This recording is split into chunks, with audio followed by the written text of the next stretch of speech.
நான் வேணா குரல் சொல்றேன். இல்லைன்னா சொல்வேந்தர்கள் அனைவருக்கும் வணக்கம். இன்றைய கூட்டம் 73. வருகை புரிந்திருக்கும் அனைத்து சொல்வேந்தர்களையும் வருக வருக என்று வரவேற்று முதலில் தமிழ்த்தாய் வாழ்த்து. அனைவரும் ஒளியினை அமர்த்தி கொள்ளவும் அல்லது எழுந்து நிற்கவும்.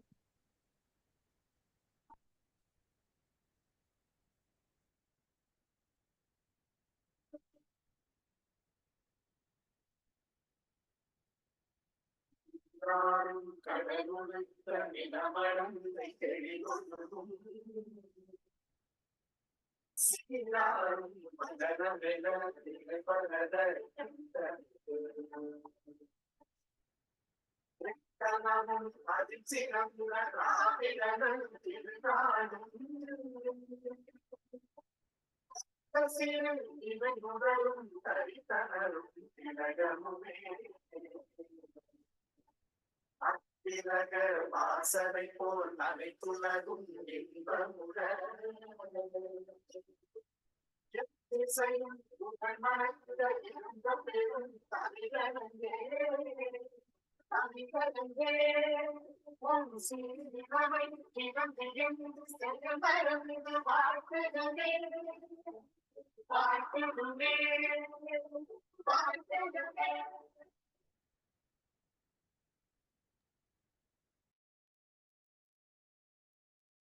அனைவருக்கும் நன்றி. இப்பொழுது மெய்நிகர் மேடையை தலைவர் அனிதா அவர்களிடம் ஒப்படைக்கிறேன். சொல்வேந்தர் அவைக்கு என்னுடைய வணக்கங்கள். இன்றைய கூட்டம் 73வது கூட்டத்தை தொடங்கியுள்ளோம். இன்று நம் கூட்டத்தை வழிநடத்துபவர்கள் நெறியாள்கை செய்பவர் பாலா தங்கவேல் அவர்கள். வாங்க பாலா, நீங்க நெறியாள்கை செய்யுங்க. அனைவருக்கும் வணக்கம். 73வது கூட்டத்திற்கு வந்திருக்கும் அனைவரும் வருக வருக என வரவேற்று, இன்றைக்கு யார் யார் என்னென்ன பணிகளை செய்ய போகிறார்கள் என்று மட்டும் கூறிவிட்டு கொஞ்சம் நேரம் எடுத்துக்கலாம், கொஞ்சம் குறைக்கலாம் என்று நினைக்கிறேன். ஏனென்றால் இந்த உள்ள கூட்டத்தில் உள்ள அனைவருக்கும் பணி என்ன என்பது தெளிவாக தெரியும். எனவே யார் யார் எந்தெந்த பணியை செய்ய இருக்கிறார்கள் என்பதை மட்டும் அறிவித்துவிட்டு நேரடியாக 3 கட்டமான முதல் கட்ட நேரடி பேச்சுக்கு சென்று விடலாம். இன்று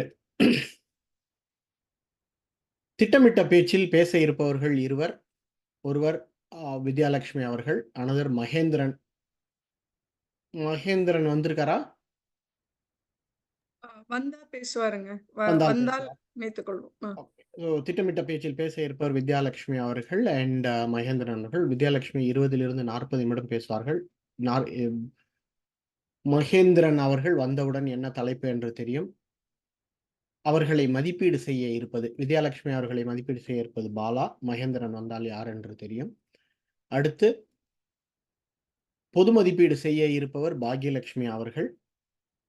இன்றைய உடனடி பேச்சு நெறியாள்கை செய்ய இருப்பவர் கண்ணன் அவர்கள். நேர காப்பாளர் அவருடைய ஆஸ்தான நேர காப்பாளர் அனிதா அவர்கள். இன்றைய இலக்கண ஆசான் சுதா அவர்கள். வெற்றி கோப்பை அறிவிப்பாளர் சுதா அவர்கள். உபரி கணக்கீடு சுதா அவர்கள். இலக்கண ஆசானை அழைத்து என்ன சொல்லை உபயோகிக்க வேண்டும் இந்த கூட்டத்தில் என்பதை மட்டும் அறிவிக்க அவரை அழைக்கிறேன்.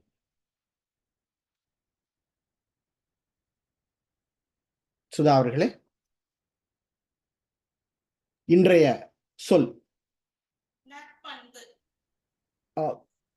உங்களுடைய ஒலி எங்களுக்கு சரியாக கேட்கவில்லை. இன்றைய வார்த்தை, இன்றைய கூட்டத்தில் இன்று நாம் உபயோகப்படுத்தக்கூடிய தமிழ் வார்த்தை நற்பண்பு. நன்றி. கூட்டத்தை ஒரு குரலோடு ஆரம்பித்து பின் நகைச்சுவைக்கு சென்று பின்னால் நாம் திட்டமிட்ட பேச்சுக்கு செல்லலாம். குரல் திடீரென்று வந்ததால் திருவள்ளுவர் மிகவும் கோபப்பட்டு எழுதிய ஒரு குரல் என்று இதை நான் நினைக்கிறேன். பல இடங்களில் அவர் மனிதன் செத்ததாக கருதப்படுவான் அப்படின்னு எங்கேயாவது எழுதியிருக்காரான்னு எனக்கு தெரியல. ஆனால் இந்த குரலில் அந்த மாதிரி சொல்லியிருக்கிறார். மனிதன் என்றாலே கூடி வாழ வேண்டிய ஒரு இனம், வாழ்வது இல்லை. அப்படி வாழாதவன் எப்படிப்பட்டவன் அப்படின்னு தான் திருவள்ளுவர் சொல்றாரு. ஒத்ததறிவான் உயிர் வாழ்வான், மற்றையான் செத்தாருள் வைக்கப்படும் அப்படின்னாரு. அதாவது ஒத்தது அறிவான், ஒன்றாக கூடி வாழ்ந்து அறிந்து வாழ்பவனே மனிதனாக வாழ்பவனாக கருதப்படுவான். ஒரு குறள்ல கூட சொல்லியிருப்பாரு, முகத்தில் 2 புண் என்று. அதாவது காணாத கண் இருந்தால் என்ன, அது புண்ணாக இருந்தால் என்னன்ற ஒரு கருத்தில். கிட்டத்தட்ட அதே கருத்தில் தான் இங்கேயும் சொல்லியிருப்பாரு. கூடி வாழாதவன் அவன் இருந்தும் உயிரோடு இருப்பதற்காக இல்ல. அது ஒரு நடைப்பிணம் போலத்தான் அப்படின்னு தான் திருவள்ளுவர் சொல்றாரு. திருக்குறள் எண் தெரியவில்லை, தேடி எடுத்து தருகிறேன். குறள்: ஒத்தது அறிவான் உயிர் வாழ்வான், மற்றையான் செத்தாருள் வைக்கப்படும். நன்றி. அடுத்து நற்பண்புகள் நிறைந்த நகைச்சுவையை தருவார் என்ற நம்பிக்கையில் அனிதா அவர்களை நகைச்சுவை கூற அழைக்கிறேன். வாருங்கள் அனிதா அவர்களே. சொல்வேந்தர் அவைக்கு என்னுடைய வணக்கங்கள். நகைச்சுவை வழக்கம் போல வந்து பாத்தீங்கன்னா, முன்னாடி கீவாஜா ஸ்லேடைகள் சொல்லும் போதெல்லாம் தரமான நகைச்சுவையாக இருந்தது. அப்புறமெல்லாம் அறுவையாக மாறிவிட்டது என்று நம்ம அவையோருக்கு சொல்லிக்கொண்டு என்னுடைய நகைச்சுவைக்கு போகிறேன். இப்ப ஒருத்தர் வந்து என்னன்னா வந்து உடற்பயிற்சி செஞ்சு உடம்பு குறைக்கணுன்றதுல இருக்காரு. அப்படி இருக்கும்போது என்னன்னா வந்து கொஞ்சம் நண்பர்கள் 2 பேர் பேசிட்டு இருக்கும்போது இவர் சொல்றாரு, "அ எனக்கு வந்து 1 கிலோ தான் என்ன பண்ணாலும் சரி தெரியல. 1 கிலோ தான் வந்து உடம்பு குறைஞ்சிருக்கு" அப்படின்னு. பக்கத்துல இருக்க நண்பர் சொல்றாங்க, "தொடர்ந்து விடாம 3 மாதங்க கிரீன் டீ அருந்திட்டே இருந்தீங்கன்னு வச்சுக்கோங்களேன், அ ஒ உடம்பு குறைஞ்சிரும்னு சொன்னாங்க" அப்படின்னு. "குறைஞ்சுதாங்க? 3 கிலோ குறைஞ்சுதே" அப்படின்னு. 3 கிலோவா? எனக்கெல்லாம் அவ்வளோலாம் குறையலையே அப்டின்னோனே, நான் டீ தூள சொன்னேங்க அப்டின்னாங்களாம். இந்த மாதிரி வந்து உடல் பருமனையோ, இல்ல நம்மளோடத குறைக்கணும் அப்டின்னா வந்து, அ அத பத்தி பார்க்கிறத விட நம்மளுடைய மத்த விஷயங்கள தான் பார்த்துட்டு இருக்கோம். அ கவிதையில பார்த்தீங்கன்னா வந்து, ஒருத்தர் கவிதை எழுதிட்டே இருந்திருக்காரு. அந்த கவிதை வந்து என்ன சொல்லியிருக்காருன்னா, தைரியமா, "நான்லாம் வந்து பொய்யே சொல்ல மாட்டேனாக்கும்" அப்டின்ருக்காரு. ஏன்யா? கவிதையில பொய் தானே இருக்கும். கவிதையில உண்மை சொல்றதுனால தான் வீட்ல போய் சொல்லிக்கிட்டு இருக்கேன் அப்டின்னாராம். இது மொக்க கவிதைன்னு எனக்கு தெரியும். இருந்தாலும் அதையும் உங்களோட பகிர்ந்துக்கிறேன். இப்ப வந்து அ ஒரு ஒரு பொண்ணு வந்து அ வீட்டுக்கு வந்து தொலைபேசியில, கைபேசியில அதுக்கு வந்து வருது. அவங்க தாத்தா எடுக்குறாரு. அந்த பேத்தியோட தொலைபேசி எடுக்குறாரு. ஹலோ யார் இருக்கீங்க? நான் வீணா பேசுறேங்க. அந்த தாத்தா சொல்றாரு, "வீணா எதுக்கும்மா பேசுற? ஏதாவது பிரயோஜனமா பேசுமா" அப்படிங்கிறாரு. அவரு பேர வந்து இப்படி குழப்பிக்கிட்டாரு அப்படின்னு நம்ம வந்து நெனச்சுக்கலாம். அடுத்து பார்த்தீங்கன்னா, இது எங்களுடைய அன்றாட வாழ்க்கையில நடந்தது. இது என்னோட கல்லூரி காலத்துல படிக்கும்போது நடந்ததுன்னு வச்சுக்கோங்களேன். நம்ம எல்லாருமே இப்ப தான் வந்து அ ஒளி அடிப்படையில அதாவது இப்ப இன்னைக்கு இருக்கிற அந்த என்னது டிஜிட்டல் ஃபோட்டோஸ் எடுக்கிறோம். இதுக்கு எனக்கு தமிழ்ல எப்படி சொல்றதுன்னு தெரியலங்க. அதனால டிஜிட்டல் ஃபோட்டோஸ் எடுக்கிறோம்.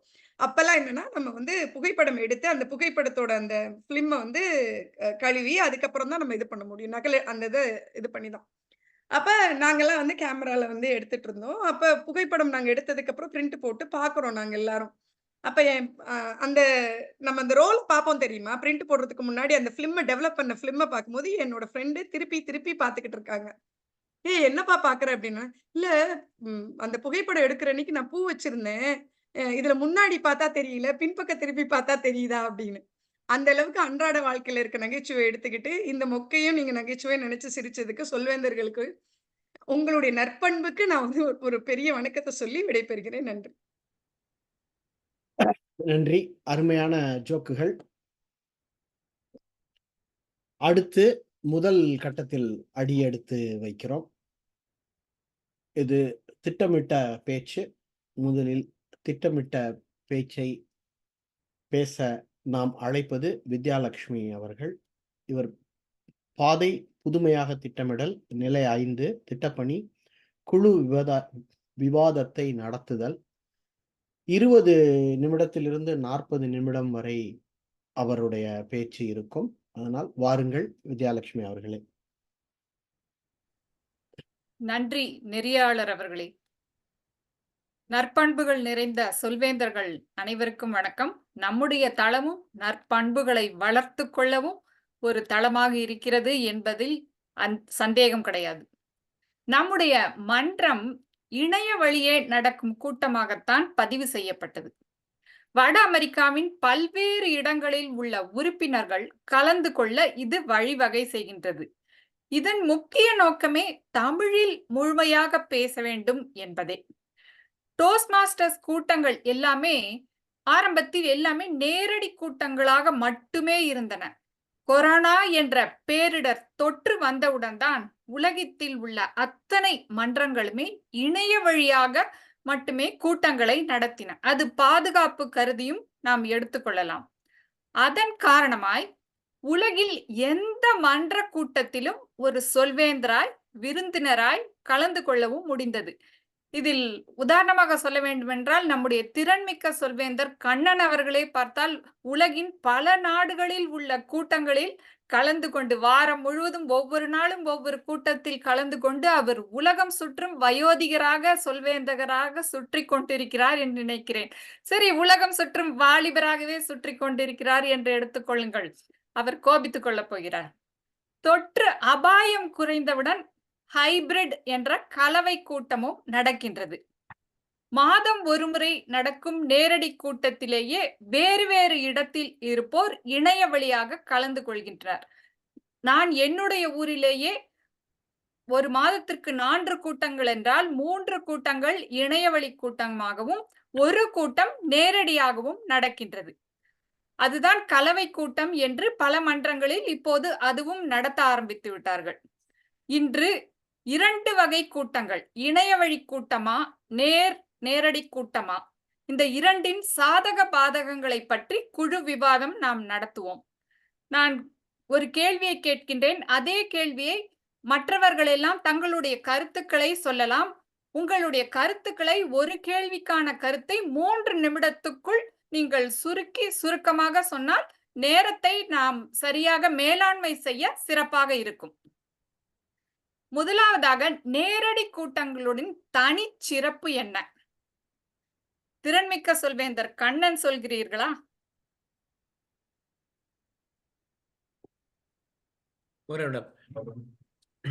முதலில் சொல்வேந்தர் அனைவருக்கும் என்னுடைய மாலை வணக்கத்தை முதலில் பகிர்ந்து கொள்கிறேன். நேரடி கூட்டத்தில் ஒரு அனுபவம் பேச்சாளருக்கு கிடைக்கும். மற்ற உறுப்பினர்கள் முன்பு இருப்பதால் அவருக்கு அவர்களுடைய தோற்றம், அவர்களுடைய ஆங்கிலத்திலே பாடி லாங்குவேஜ் என்று சொல்வார்கள், உடனே எனக்கு உடல் மொழி தெரிவதால் அவருக்கு அந்த உடல் மொழியை பார்த்து கொண்டு அவருடைய பேச்சை சரி செய்து கொள்ள முடியும். ஆனால் ஆன்லைன் கூட்டம் என்றால் அது முடியாது. இரண்டாவது, இந்த பேச்சாளர்கள் மற்ற உறுப்பினருடன் பகிர்ந்து கொண்டு பின்னூட்டங்களை அழகாக, அந்த பேப்பரில் இல்லாத பின்னூட்டங்களையும் அவர்களிடமிருந்து கிரகிக்க முடியும். மற்றும் ஒரு சிறந்த பேச்சாளர் பேசும் பொழுது அவர்கள் எப்படி பேசுகிறார், எங்கு நிற்கிறார், எப்படி நகர்கிறார், எல்லாவற்றையும் நன்றாக பார்த்து கொண்டு அந்த அனுபவத்தையும் பெற முடியும். இவையெல்லாம் ஆன்லைன் கூட்டங்களில் கிடைப்பதில்லை. ஆன்லைன் கூட்டத்தில்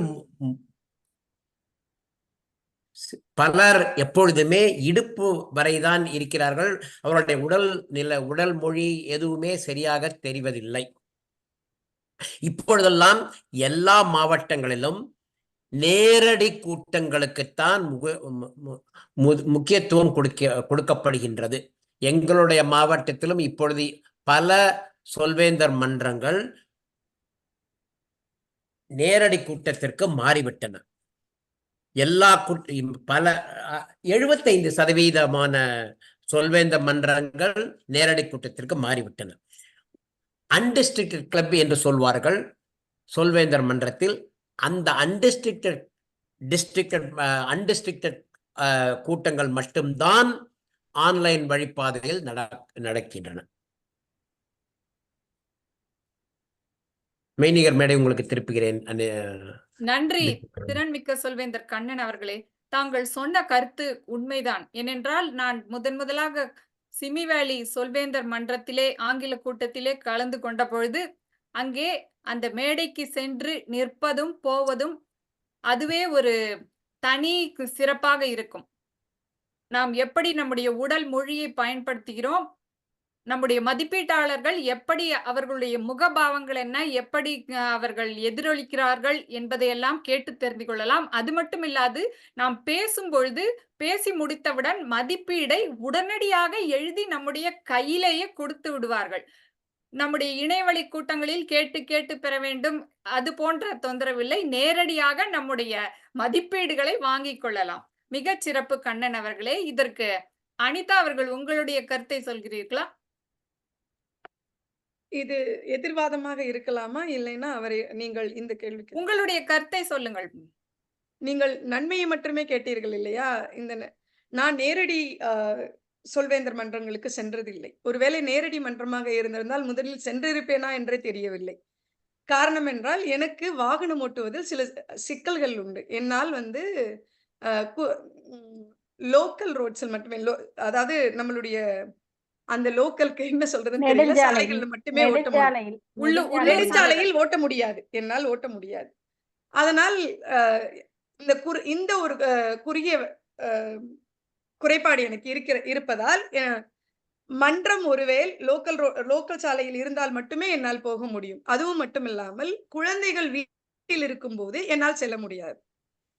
எல்லா மன்றங்களுமே குழந்தைகள் வீட்டில் இருக்கும்போதுதான் நடைபெறும். ஏனால் நான் தான் வேலைக்கு செல்லாமல் வீட்டை நிர்வகித்துக் கொண்டிருக்கிறேன். இந்த மன்றங்களுக்கு பெரும்பாலும் வந்து சேர்ப்பவர்கள் எல்லோருமே பெரும்பாலானவர்கள் வேலைக்கு செல்பவர்களாக இருப்பார்கள். அப்படி இருக்கும்போது இந்த சில குறைபாடுகளால் என்னுடைய தனிப்பட்ட இந்த காரணங்களால் என்னால் நேரடி கூட்டங்களில் சென்று கலந்திருக்க முடியுமா என்று கேட்டால் மிகப்பெரிய கேள்விக்குறிதான். என்னுடைய நேரங்கள் நான் எப்படி வகுத்துக் கொண்டுள்ளேன் என்றால் என் குழந்தைகளுக்கு, என் குடும்பத்திற்கு, அதற்கு பின் எனக்கான செயல்களுக்கு என்று ஒதுக்கியுள்ளேன். ஒருவேளை காலை 9 மணியிலிருந்து சாயந்தரம் 4 மணிக்குள் இருந்ததென்றால் நேரடி கூட்டங்களுக்கு என்னால் சென்றிருக்க முடியும். விடுமுறை நாட்களிலும் செல்ல முடியாது.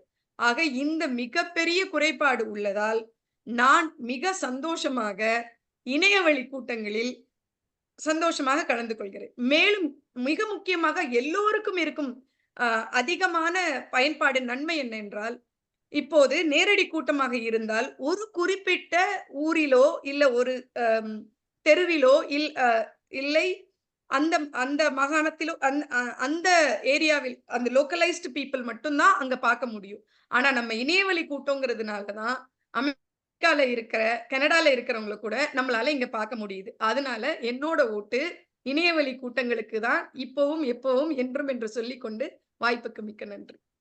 நன்றி அனிதா.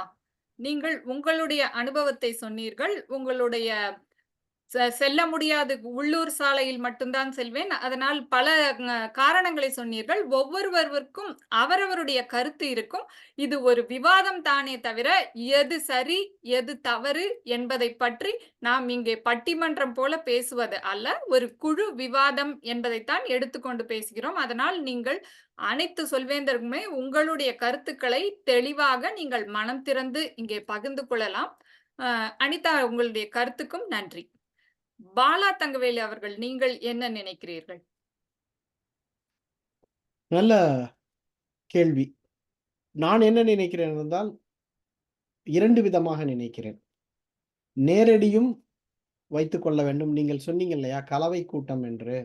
அதே போல் ஒரு மாதத்திற்கு ஒரு கூட்டம் நேரடியாக, ஒரு கூட்டம் இணைய வழியாக இருந்தால் நன்றாக இருக்கும். காரணம் என்னவென்று சொல்கிறேன். நேரடியாக செல்லும் கூட்டத்தில் நம்ம ஆட்களின் முகம் பார்த்து பேச முடியும். நான் பசங்களுக்கு வகுப்பு எடுக்கிறதுனால நம்ம மூஞ்சி பார்த்தே பேசி பழகிட்டோம். அதனால அவங்க என்ன நினைக்கிறாங்க, பேசும் பொழுது என்ன மாதிரி நம் பேச்சுக்கான பின்னூட்டம் என்ன கொடுக்குறாங்க, கேட்பவர்களின் உடல் அசைவை வைத்தே நாம் பேசுவது சரிதானா இல்லையா என்பதை நம்மளால் கண்டுகொள்ள முடியும். ஆனால் இணைய வழியில் அப்படி கிடையாது. திடீர்னு திரையை மூடிட்டு பின்னால போக வாய்ப்பு இருக்கு. நேரடியாக இருப்பதில் மனிதர்களோடு உறவாடுவதற்கான ஒரு பயன் என்னவென்றால் இதை மட்டுமே பேச மாட்டோம். பல வேலைகளை விஷயங்களை பேசுவோம். நல்ல நண்பர்கள் கிடைப்பதற்கு கூட வாய்ப்பு இருக்கிறது அங்க. ஏன்னா நம்ம இணைய வழின்னா என்ன பண்ணுவோம்னா நேரத்துக்கு வருவோம், பேசுவோம், ஆட்டத்தை கலைச்சிட்டு போயிடுவோம். ஆனால் அங்க அப்படி இல்லை. நல்ல நண்பர்கள். எனக்கு நண்பர்கள்னாக்க ஒரு 4 வட்டம் வைத்திருக்கிறேன். முதல் வட்டத்திற்குள் எந்த மாதிரி அதாவது மனப்பக்குவம் உள்ளவர்கள் இருக்கலாம். 2வது வட்டத்தில் யார் இருக்கலாம், 3வது வட்டத்தில், 4வது வட்டத்திற்கு வெளியே. அப்படிதான் நான் நண்பர்களை வைத்திருப்பது.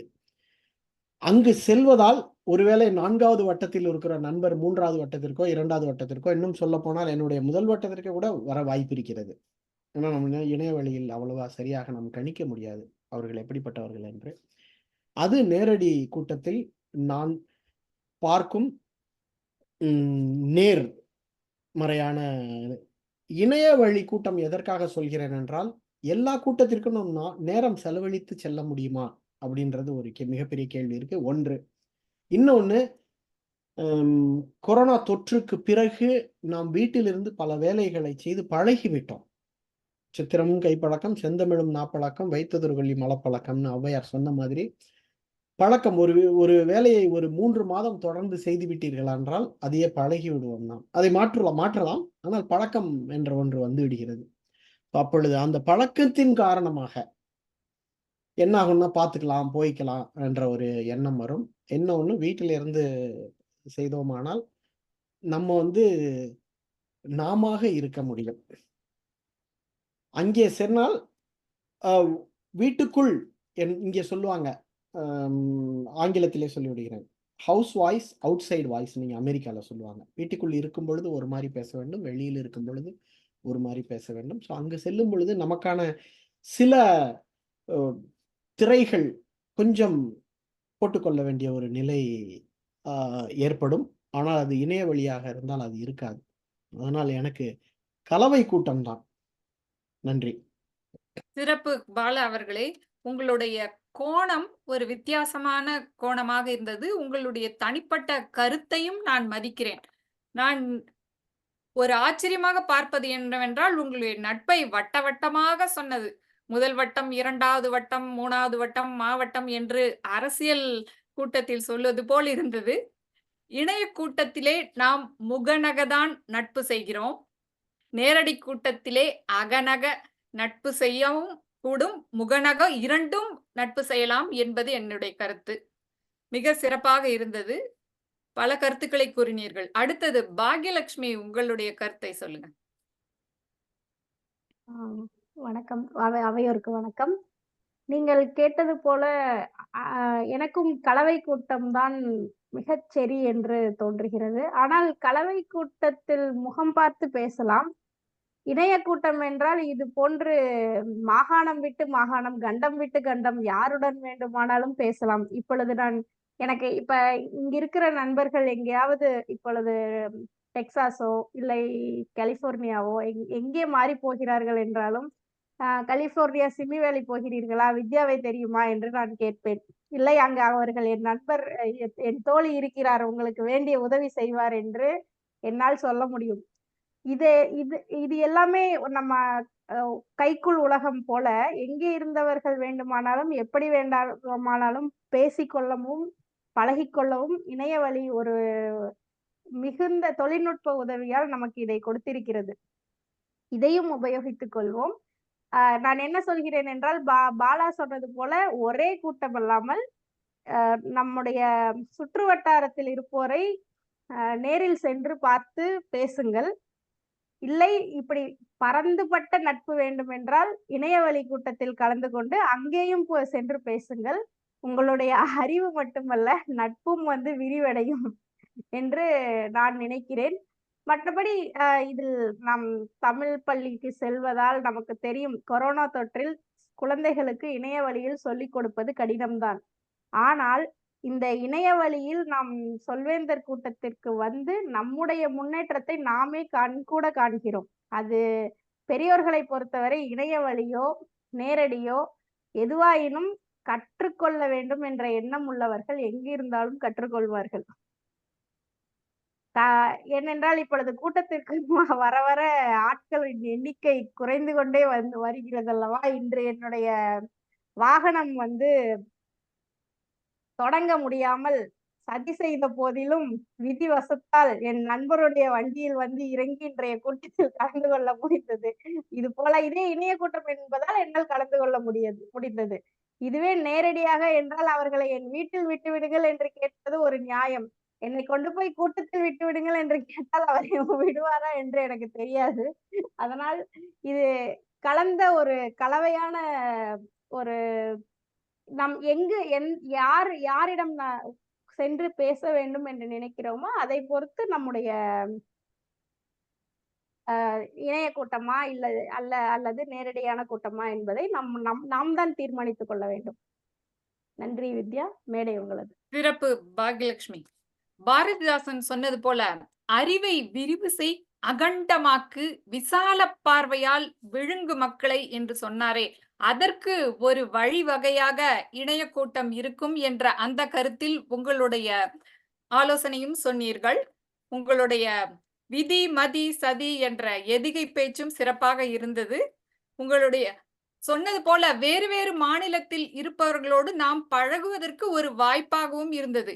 எனக்கு கண்ணனையும் தெரியாது, மகேந்திரனையும் தெரியாது. அவர்கள் தொடங்கியதால் தான் இந்த ஒரு இணையவழி கூட்டத்தின் வாயிலாக, அதுவும் தமிழிலேயே பேச வேண்டும் என்று அதை ரசித்துதான் நான் சேர்ந்தேன். முதலில் அந்த செய்தியை கேட்டவுடன் தமிழில் பேச ஒரு வாய்ப்பு என்று நினைத்துதான் சேர்ந்தேன். அதற்கு பலனும் நன்றாக கிடைத்தது.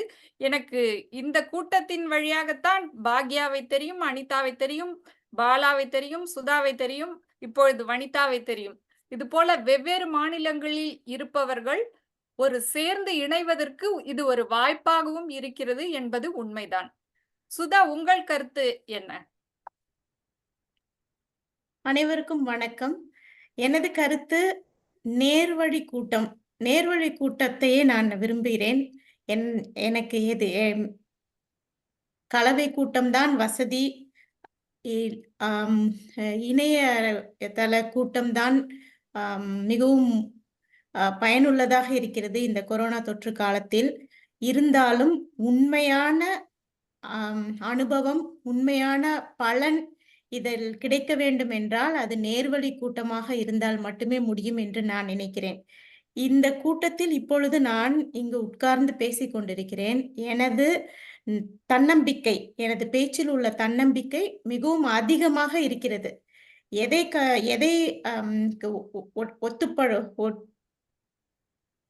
கம்பேர் பண்ணும்போது, அதாவது இணையதளத்தில் பேசுவதை நேர்வழி பேச்சோடு நம் ஒத்து பார்த்தால், இதே பேச்சை என்னால் நான் தன்னம்பிக்கையோடு அங்கு பேச முடியுமா என்றால் கண்டிப்பாக முடியாது என்று நினைக்கிறேன்.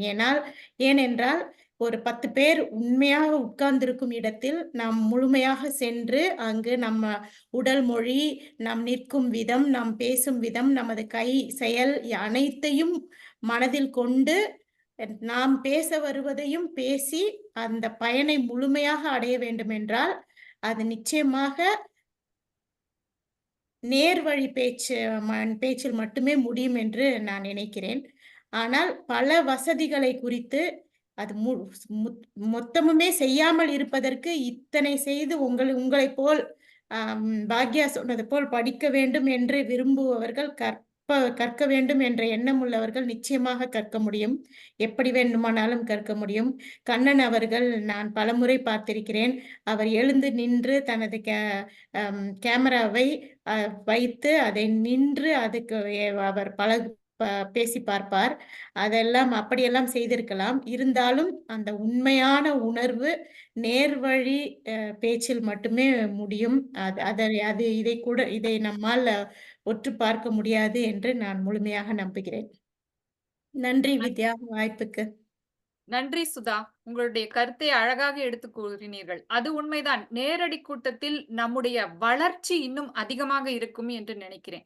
ஏனென்றால் பேச தயங்குபவர்கள் கூட நேரடியாக பயிற்சி செய்யும் பொழுது மறுபடியும் அந்த கூட்டத்தை பார்த்து பயம் இருக்காது, அச்சம் இருக்காது. திரும்ப திரும்ப அவர்கள் பின்னோட்டம் கொடுக்கும் பொழுது நேரடி கூட்டத்தில் மற்றொன்று பேசும் பொழுது அத்தனை பேருமே கைத்தட்டுவார்கள். ஒவ்வொரு பேச்சு முடிந்தவுடனும், ஒவ்வொரு மேஜிக் பேச்சு முடிந்தவுடனே அனைவரும் கைத்தட்டுவார்கள். அது ஒரு உண்மையான உற்சாகத்தை கொடுக்கும் என்பதை யாராலும் மறுக்கவும் முடியாது.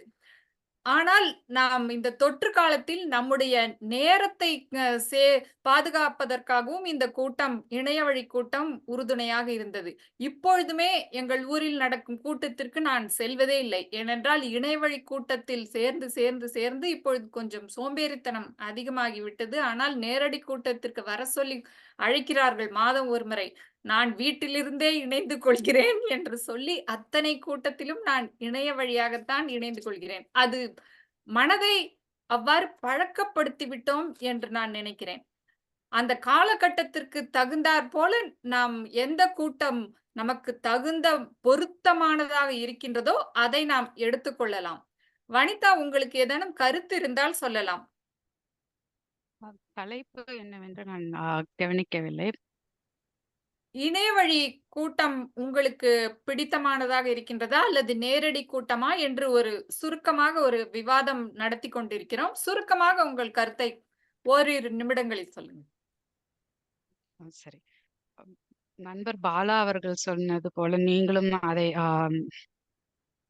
உறுதி கொள்ள சொன்னது நாம் இப்பொழுது மிகவும் சோம்பல் ஆகிவிட்டோம். வீட்டிலிருந்து வெளியில் சென்று ஒரு கூட்டத்திற்கு செல்வதற்கு நம்மை நாமளே இணைய வழி தளத்தோடு சேர்ந்து பேச சுத்த தமிழில் பேசுவதே மிக கடினமாக உள்ளது. சாதாரண தமிழ்ல பேசலாமா? ஓகே, பேசுங்க. சரி. வீட்லயே இருந்து அலுவலக வேலையெல்லாம் பார்த்து பழகி இப்ப வெளியில போகணும் அப்படின்னாலே ஒரு பெரிய ஒரு கல்யாணத்துக்கு கிளம்பி போற மாதிரி ஒரு பழக்கம் ஆயிருச்சு. ஸோ அதனால நம்மளுடைய முக்கியமா பார்த்தா சோம்பல் ஆகிவிட்டோம். ஆனா கண்டிப்பா நேர்ல போய் பேசுறதனுடைய பலன் வந்து நிறைய இருக்கு. ஏன்னா நின்று பேசுவது முதல் கொண்டு நம்மளுடைய முகபாவங்கள், எனக்கு சில நேரங்கள்ல அந்த கீனோட் ஸ்பீக்கர்ஸ் அப்படின்னு வந்து பேசுவாங்க. அவங்களுடைய அந்த கூச்சம் இல்லாமல் அவர்கள் செய்யும் செயல்கள். ஒருத்தர் ஒரு பெரிய கூட்டத்துல சைக்கிள் ஓட்டிட்டு வந்தாரு. அதை பார்த்ததுமே அவ்வளோ ஒரு ஆச்சரியம். எப்படி இவ்வளோ பெரிய பேச்சாளர்கள் அந்த கூட்டத்தை அவங்களுடைய வசப்படுத்துகிறார்கள் என்று. அதற்கு ஒரு தனி திறமை வேண்டும். அந்த திறமைகளை நம்மால் இந்த இணையவழி தளத்தோடு நம்மால் காட்ட முடியாது. மற்றபடி இணையவழி மூலம் நண்பர்கள் கிடைப்பது என்பது பல காலமாகவே ஓடிக்கொண்டுதான் இருக்கிறது. அப்போது பேனா நண்பர்கள் என்று இருந்தார்கள். அதன் மூலம் நம் கருத்துக்களை தெரிவித்துக் கொண்டு பகிர்ந்து கொள்வது என்பது. ஆகவே நாம் இணையவழி கூட்டம் நல்லதுதான். இருந்தாலும் நேர்வழி சென்று கூட்டத்தில் நாம் பங்கேற்றோம் என்றால் நம்மளுடைய வளர்ச்சி மிக மிக மிக உயர்வடையும் என்பது என்னுடைய கருத்து. நன்றி வனிதா, உங்களுடைய கருத்துக்களை பகிர்ந்து கொண்டீர்கள். மிகவும் சிறப்பு. எல்லோரும் தங்களுடைய கருத்துக்களை சொல்லிவிட்டீர்கள். வள்ளுவர் சொன்னதுதான் இறுதியில், குணம் நாடி குற்றமும் நாடி அவற்றுள் மிகை நாடி மிக்க குழல். அவரவர்களுக்கு பொருத்தமானது அதிக நன்மைகளை எடுத்துக்கொண்டு அவரவர்கள் சூழ்நிலை சந்தர்ப்பத்திற்கு எது ஒத்துக்கொள்கிறதோ அல்லது இரண்டையும் கலந்த கலவை கூட்டமாகவோ எது வேண்டுமானாலும் செய்யலாம். ஆனால் எல்லோரும் அந்த சொல்வேந்தர் மன்ற கூட்டங்களில் தவறாமல் கலந்து கொண்டால் நாமும் சொலல் வல்லன் சோர்விலன் அஞ்சான் அவனை இகழ்வெல்லல் யாருக்கும் அரிது என்ற நிலைக்கு உயரலாம் என்று சொல்லி இந்த விவாதத்தில் என்னுடைய கேள்விக்கு பதில் கொடுத்த அத்தனை சொல்வேந்தர்களுக்கும் நல்ல நன்றி கூறி நற்பண்புகளை வளர்த்துக் கொள்வோம் என்று சொல்லி மெய்நிகர் மேடையை நெறியாளரிடம் ஒப்படைக்கிறேன். நன்றி.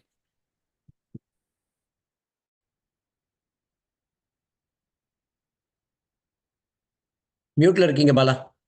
அதான் பார்த்தேன், எனக்கே சில செய்திகள் வருகிறது. நீ உனக்கு நீயே பேசிக் கொண்டிருக்கிறாய் என்று. அருமை. உங்களுக்கு நானே பின்னூட்டம் கொடுக்க இருப்பதால் என்னுடைய பின்னூட்டத்தை நான் அங்கே தெரிவித்துக் கொள்கிறேன். ஆனால் நீங்கள் எடுத்து சென்ற விதம் மிகவும் அருமையாக இருந்தது என்பதை மட்டும் கூறிக்கொண்டு, அடுத்து இரண்டாவது பேச்சாளர் கண்ணன் அவர்களா இல்லையா? இல்லை. இரண்டாவது பேச்சு இல்லாததால் இன்று நாம் என்ன செய்கிறோம் என்றால் உடனடி பேச்சுக்கு நேரடியாக சென்று விடுகிறோம். அதற்கு முன் நேர கணக்கீட்டாளர் அனிதா அவர்களை அழைத்து நேரத்தை கூறுமாறு கேட்டுக்கொள்கிறேன். அதாவது பேச்சாளர் எடுத்துக்கொண்ட நேரத்தை. நட்பண்புகள் அடிப்படையில் ஒரு விஷயத்தை முடிவு செய்ய வேண்டும் என்பதை இன்று வித்யாலட்சுமி அவர்கள் எடுத்த தலைப்பு நமக்கு உறுதி செய்தது என்று நினைக்கிறேன். வித்யா அவர்கள் இன்று எடுத்துக்கொண்ட கால நேரம் 24 நிமிடம் 45 நொடிகள். அவர் குறிப்பிட்ட கால வரையறைக்குள் பேசினால் அவர் வாக்குக்கு தகுதி பெறுகிறார். வாக்குகளை சுதா அவர்களுக்கு தனிச்செய்தியில் அனுப்ப வேண்டும். ஏகபோகமாக வாக்குகளை அனுப்புங்கள் என்று சொல்லிக்கொண்டு மேடையை பாலா அவர்களிடம் ஒப்படைக்கிறேன். வாக்கு எதுக்கு? ஒரே ஆளு தானே, ஒரே பேச்சாளர் தானே. தன்னிச்சையாக போட்டியின்றி தேர்ந்தெடுக்கப்படுகிறார். போட்டியின்றி தேர்ந்தெடுக்கப்படுவார். அடுத்த கட்டத்திற்கு செல்கிறோம். நாம் எப்பொழுதுமே அடுத்த கட்டத்திற்கு செல்வதுதான் மனித குணம். அதனால் தயாரித்து பேசினோம். தயாரிப்பிலேயே ஒரு உடனடி பேச்சு இருந்தது. இப்பொழுது ஒரு உடனடி பேச்சில் ஒரு உடனடி பேச்சு இருக்க வேண்டும் என்ற காரணத்தினால் கண்ணன் சங்கரா அவர்களை அழைக்கிறேன், உடனடி பேச்சை நெறிய ஆழ்கை செய்வதற்காக. வாருங்கள் கண்ணன் அவர்களே. நன்றி பாலா அவர்களே. மறுபடியும் சொல்வேந்தர் அனைவருக்கும் என்னுடைய வணக்கத்தை தெரிவித்துக் கொண்டு உடனடி பேச்சை ஆரம்பிக்கிறேன். உடனடி பேச்சு என்றால் என்ன? ஒரு வினா வரும்பொழுது நாம் அதற்கு தகுந்தாற் போல பதில் சொல்வதற்கு ஆயத்தப்படுத்த, இதற்காகத்தான் நாம் பயிற்சி எடுத்துக் கொள்கிறோம். ஒரு நிறுவன அதிபரை நாம் நேரில் சந்திக்கும் பொழுது நமக்கு 30 வினாடிகள் கிடைக்கலாம். அந்த 30 வினாடிக்குள் நாம் அவரை ஈர்க்க வேண்டும் நம்முடைய பேச்சாற்றலின் மூலமாக. அதற்காகத்தான் இந்த உடனடி பேச்சு நம்மை தயார் செய்கிறது. உடனடி பேச்சுக்கு அதே வினாவிற்கு அழகாக விடையளித்தால் சிறப்பாக இருக்கும். சிலருக்கு அந்த வினா தயக்கமாக இருக்கும் அதற்கு பதில் சொல்வதற்காக. அதற்காக பயப்பட வேண்டாம். அந்த வினாவை ஒட்டி நீங்கள் அந்த வினாவை வேறு விதமாக எடுத்துக்கொண்டு அதற்கு விடையளிக்கலாம். உங்களுக்கு 2 நிமிடம் பேசுவதற்காக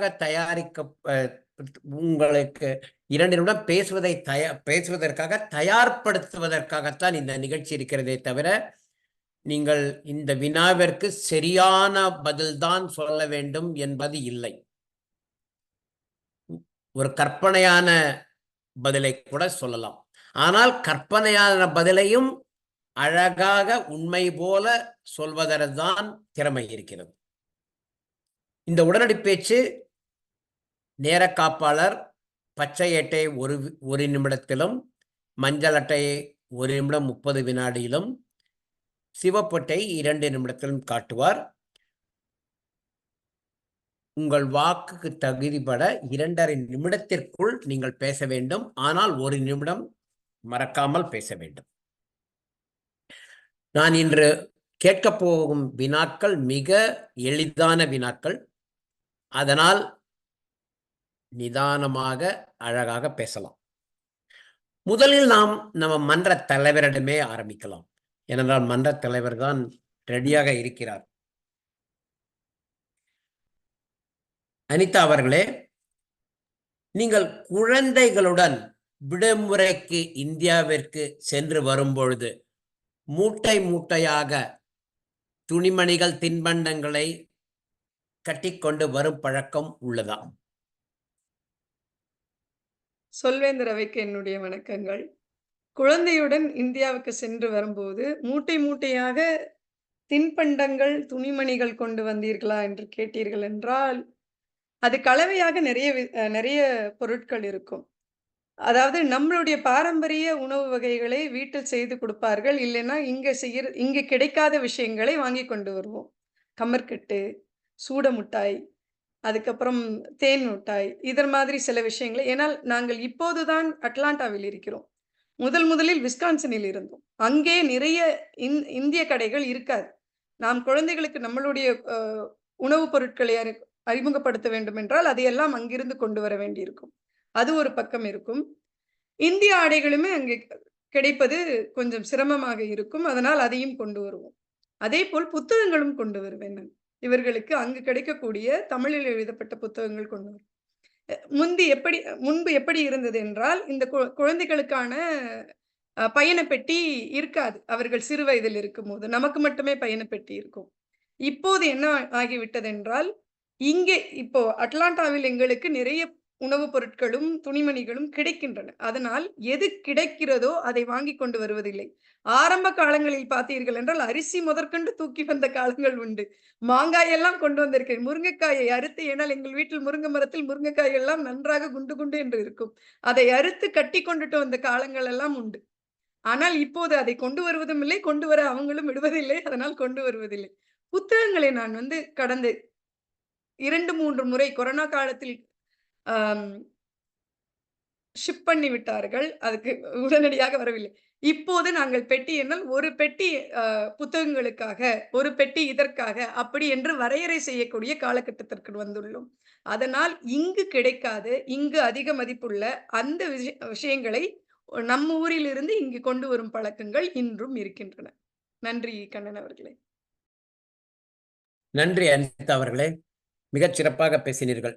நாங்களும் முதலில் இங்கிருந்து அவர்களுக்கு, என்னுடைய வீட்டார், என்னுடைய அக்கா, என்னுடைய அண்ணா எல்லாருக்கும் பல பல பல வகையான விதவிதமான தின்பண்டங்கள், விதவிதமான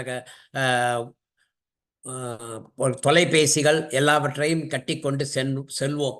அங்கிருந்து வரும்பொழுது நாங்கள் எதையுமே எடுத்துக்கொண்டு வருவதில்லை அப்பொழுதெல்லாம். இப்பொழுது இங்கிருந்தும் ஒன்றும் எடுத்துக்கொள்வதில்லை. ஏனென்றால் எல்லாரும் சொல்லிவிட்டார்கள், இங்கே மிக நன்றாக கிடைக்கிறது, நீ அங்கிருந்து எதையும் எடுத்துக்கொண்டு வராதே தயவு செய்து, இங்கு வந்து எனக்கு வாங்கி கொடு என்று சொல்லிவிட்டார்கள். அதனால் இங்கிருந்தும் ஒரு பெட்டி, வரும்பொழுதும் ஒரு பெட்டி. இப்பொழுது மிகவும் மகிழ்ச்சிகரமாக இருக்கிறது எங்களுடைய பயணங்கள். அருமையான விடை, நன்றி. அடுத்து முன்னாள் தலைவர் பாலா அவர்களை கேட்கலாம். பாலா அவர்களே, உங்களுடைய குடும்பத்தினர் உங்களுக்கு ஒரு திடீரென ஆச்சரியமான விடுமுறைக்கு அழைத்து சென்ற அனுபவம் உண்டா? என் குடும்பத்துக்கே ஆகாத ஒரு கேள்வி இது. ஏன்னா திடீரென்று பயணத்தை இதுவரை எப்பொழுதுமே நாங்கள் செய்ததே கிடையாது. திடீரென்று சென்றது இப்பொழுதுதான். எல்லாரும் கேள்விப்பட்டிருப்பீர்கள் என்று நினைக்கிறேன். திடீரென்று நாங்கள் கிளம்பி சென்றது இதுதான் முதல் முறை. ஏப்ரல் மாதம் இந்தியாவிற்கு சென்றது. மற்றபடி எங்க வீட்டில் உள்ளவர்களோ, நான் எங்கள் குடும்பத்திற்கோ, என் குடும்பத்தார் எனக்கோ திடீரென்று எந்த ஏற்பாடும் செய்ததில்லை. ஏனென்றால் எல்லாருக்கும் என்னென்ன விடுமுறை பார்க்க வேண்டி இருக்கிறது. குழந்தைகளுக்கு, மனைவிக்கு, எனக்கு. இங்கு இந்தியாவில் இருக்கும் பொழுது விடுமுறை என்பது, எங்களுடைய விடுமுறை என்பது கோயில்களாக செல்வதுதான் விடுமுறைகளாக இருந்தது. இப்பொழுது நாங்கள் கொஞ்சம் வெளியில எல்லாம் கோயில் தவிர சில இடங்களுக்கு செல்ல ஆரம்பித்திருக்கிறோம். அப்பொழுதெல்லாம் கோயிலாக இருந்தது. என் மனைவியே ஒரு தடவை கேட்டாங்க. நாங்க தேன் நிலவுக்கு, அதாவது கிராமமாக சென்றோம். நீ கிராமமா கூட்டு போற அப்படின்னாங்க. அதனால் நாங்கள் விடுமுறை திடீரென்று எப்பொழுதும் சென்றது கிடையாது. யார் வருகிறார், அவர்களுக்கு எப்படி எதெல்லாம் பிடிக்கும் பிடிக்காது என்பதை பார்த்துதான் நாங்கள் விடுமுறையே இதுவரைக்கும் நாங்க திட்டமிட்டு இருக்கிறோம். நன்றி. நன்றி பாலா அவர்களே. எங்களுடைய குடும்பத்தில் நேர் எதிர்மறை. நானும் என் மனைவியும் என்னுடைய மகனுக்கு ஒரு திடீரென ஒரு விடுமுறை ஸ்பெயினுக்கு அழைத்து செல்றோம். அவனுக்கு தெரியவே தெரியாது. அதே போல அவர்களும், என் மனைவியும் என் மகனும் சேர்ந்து கொண்டு என்னை புளோரிடாவிற்கு ஹாரி பாட்டர் தீவிற்கு அழைத்து சென்றார்கள். அப்பொழுதெல்லாம் எனக்கு ஹாரி பாட்டர் என்பது என் மகனுடன் சேர்ந்து பார்த்து கொண்டிருந்தேன்.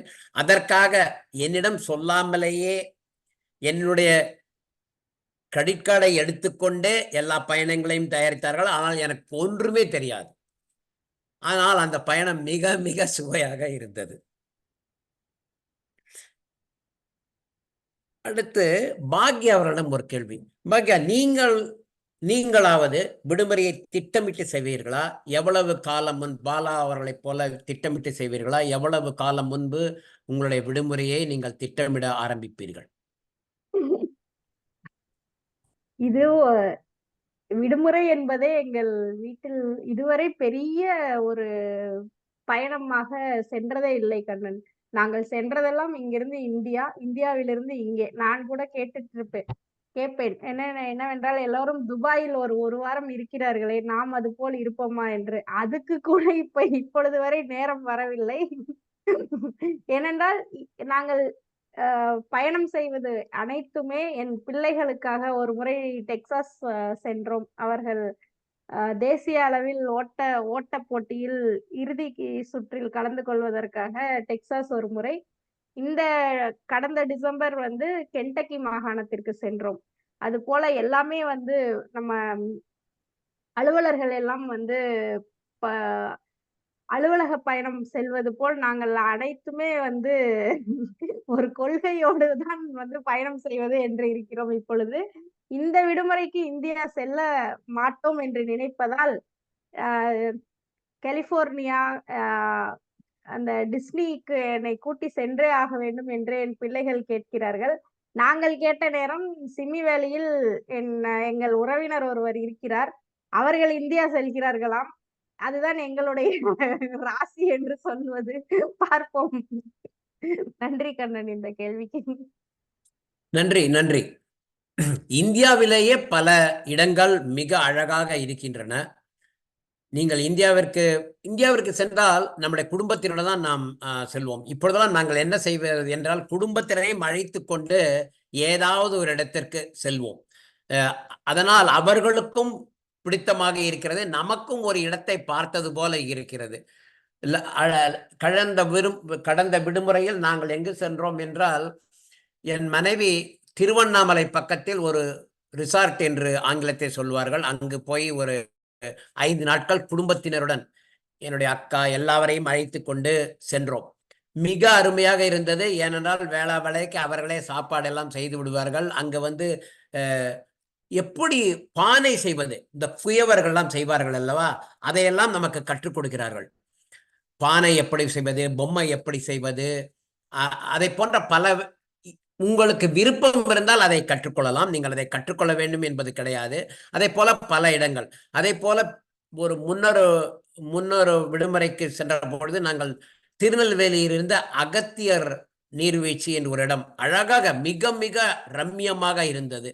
அந்த இடத்திற்கெல்லாம் சொல்லுவோம். நீங்களும் என்ன செய்யலாம், இந்தியாவிலேயே உங்களுடைய குடும்பத்தினருடன் வேறு ஏதாவது ஒரு இடத்திற்கு செல்லலாம். அப்பொழுது உங்களுக்கும் ஒரு விடுமுறையை கழித்தா போல இருக்கும், அவர்களுக்கும் உங்களுடன் நேரம் கழித்தது போல இருக்கும். இது உங்களுக்கு மிக மகிழ்ச்சிகரமாக ஒரு அவுட்டிங்காக இருக்கும். அடுத்து வித்யா அவர்களிடம் ஒரு கேள்வி. இதை 2 பகுதிகளாக பிரித்து கொண்டு நீங்க பதில் சொல்லலாம். ஒரு விடுமுறைக்கு சென்று ஏதாவது ஒரு இடத்திற்கு சென்று ஏன் சென்றோம் என்ற ஒரு அனுபவத்தை கூறலாம். மிகவும் மிகவும் மகிழ்ச்சிகரமான கழித்த ஒரு அனுபவத்தையும் சொல்லலாம். நன்றி கண்ணன் அவர்களே. ஏன் சென்றோம் என்று வருந்தும் அளவிற்கு எந்த ஒரு பயணமும் இல்லை என்று நினைக்கிறேன். ஆனால் என்னுடைய மகள் சிறு குழந்தையாக இருக்கும்போது 3 வயதோ அப்பொழுது கிராண்ட் கேன்யான் முதல் முறையாக சென்றோம். அப்பொழுது 2 நாட்கள் தான் அங்கே தங்கினோம். ஆனால் போக வரவே 7 மணி நேரம், போக வர 7 மணி நேரம் என்று அங்கே இருந்தது 24 மணி நேரத்துக்கும் குறைவாக.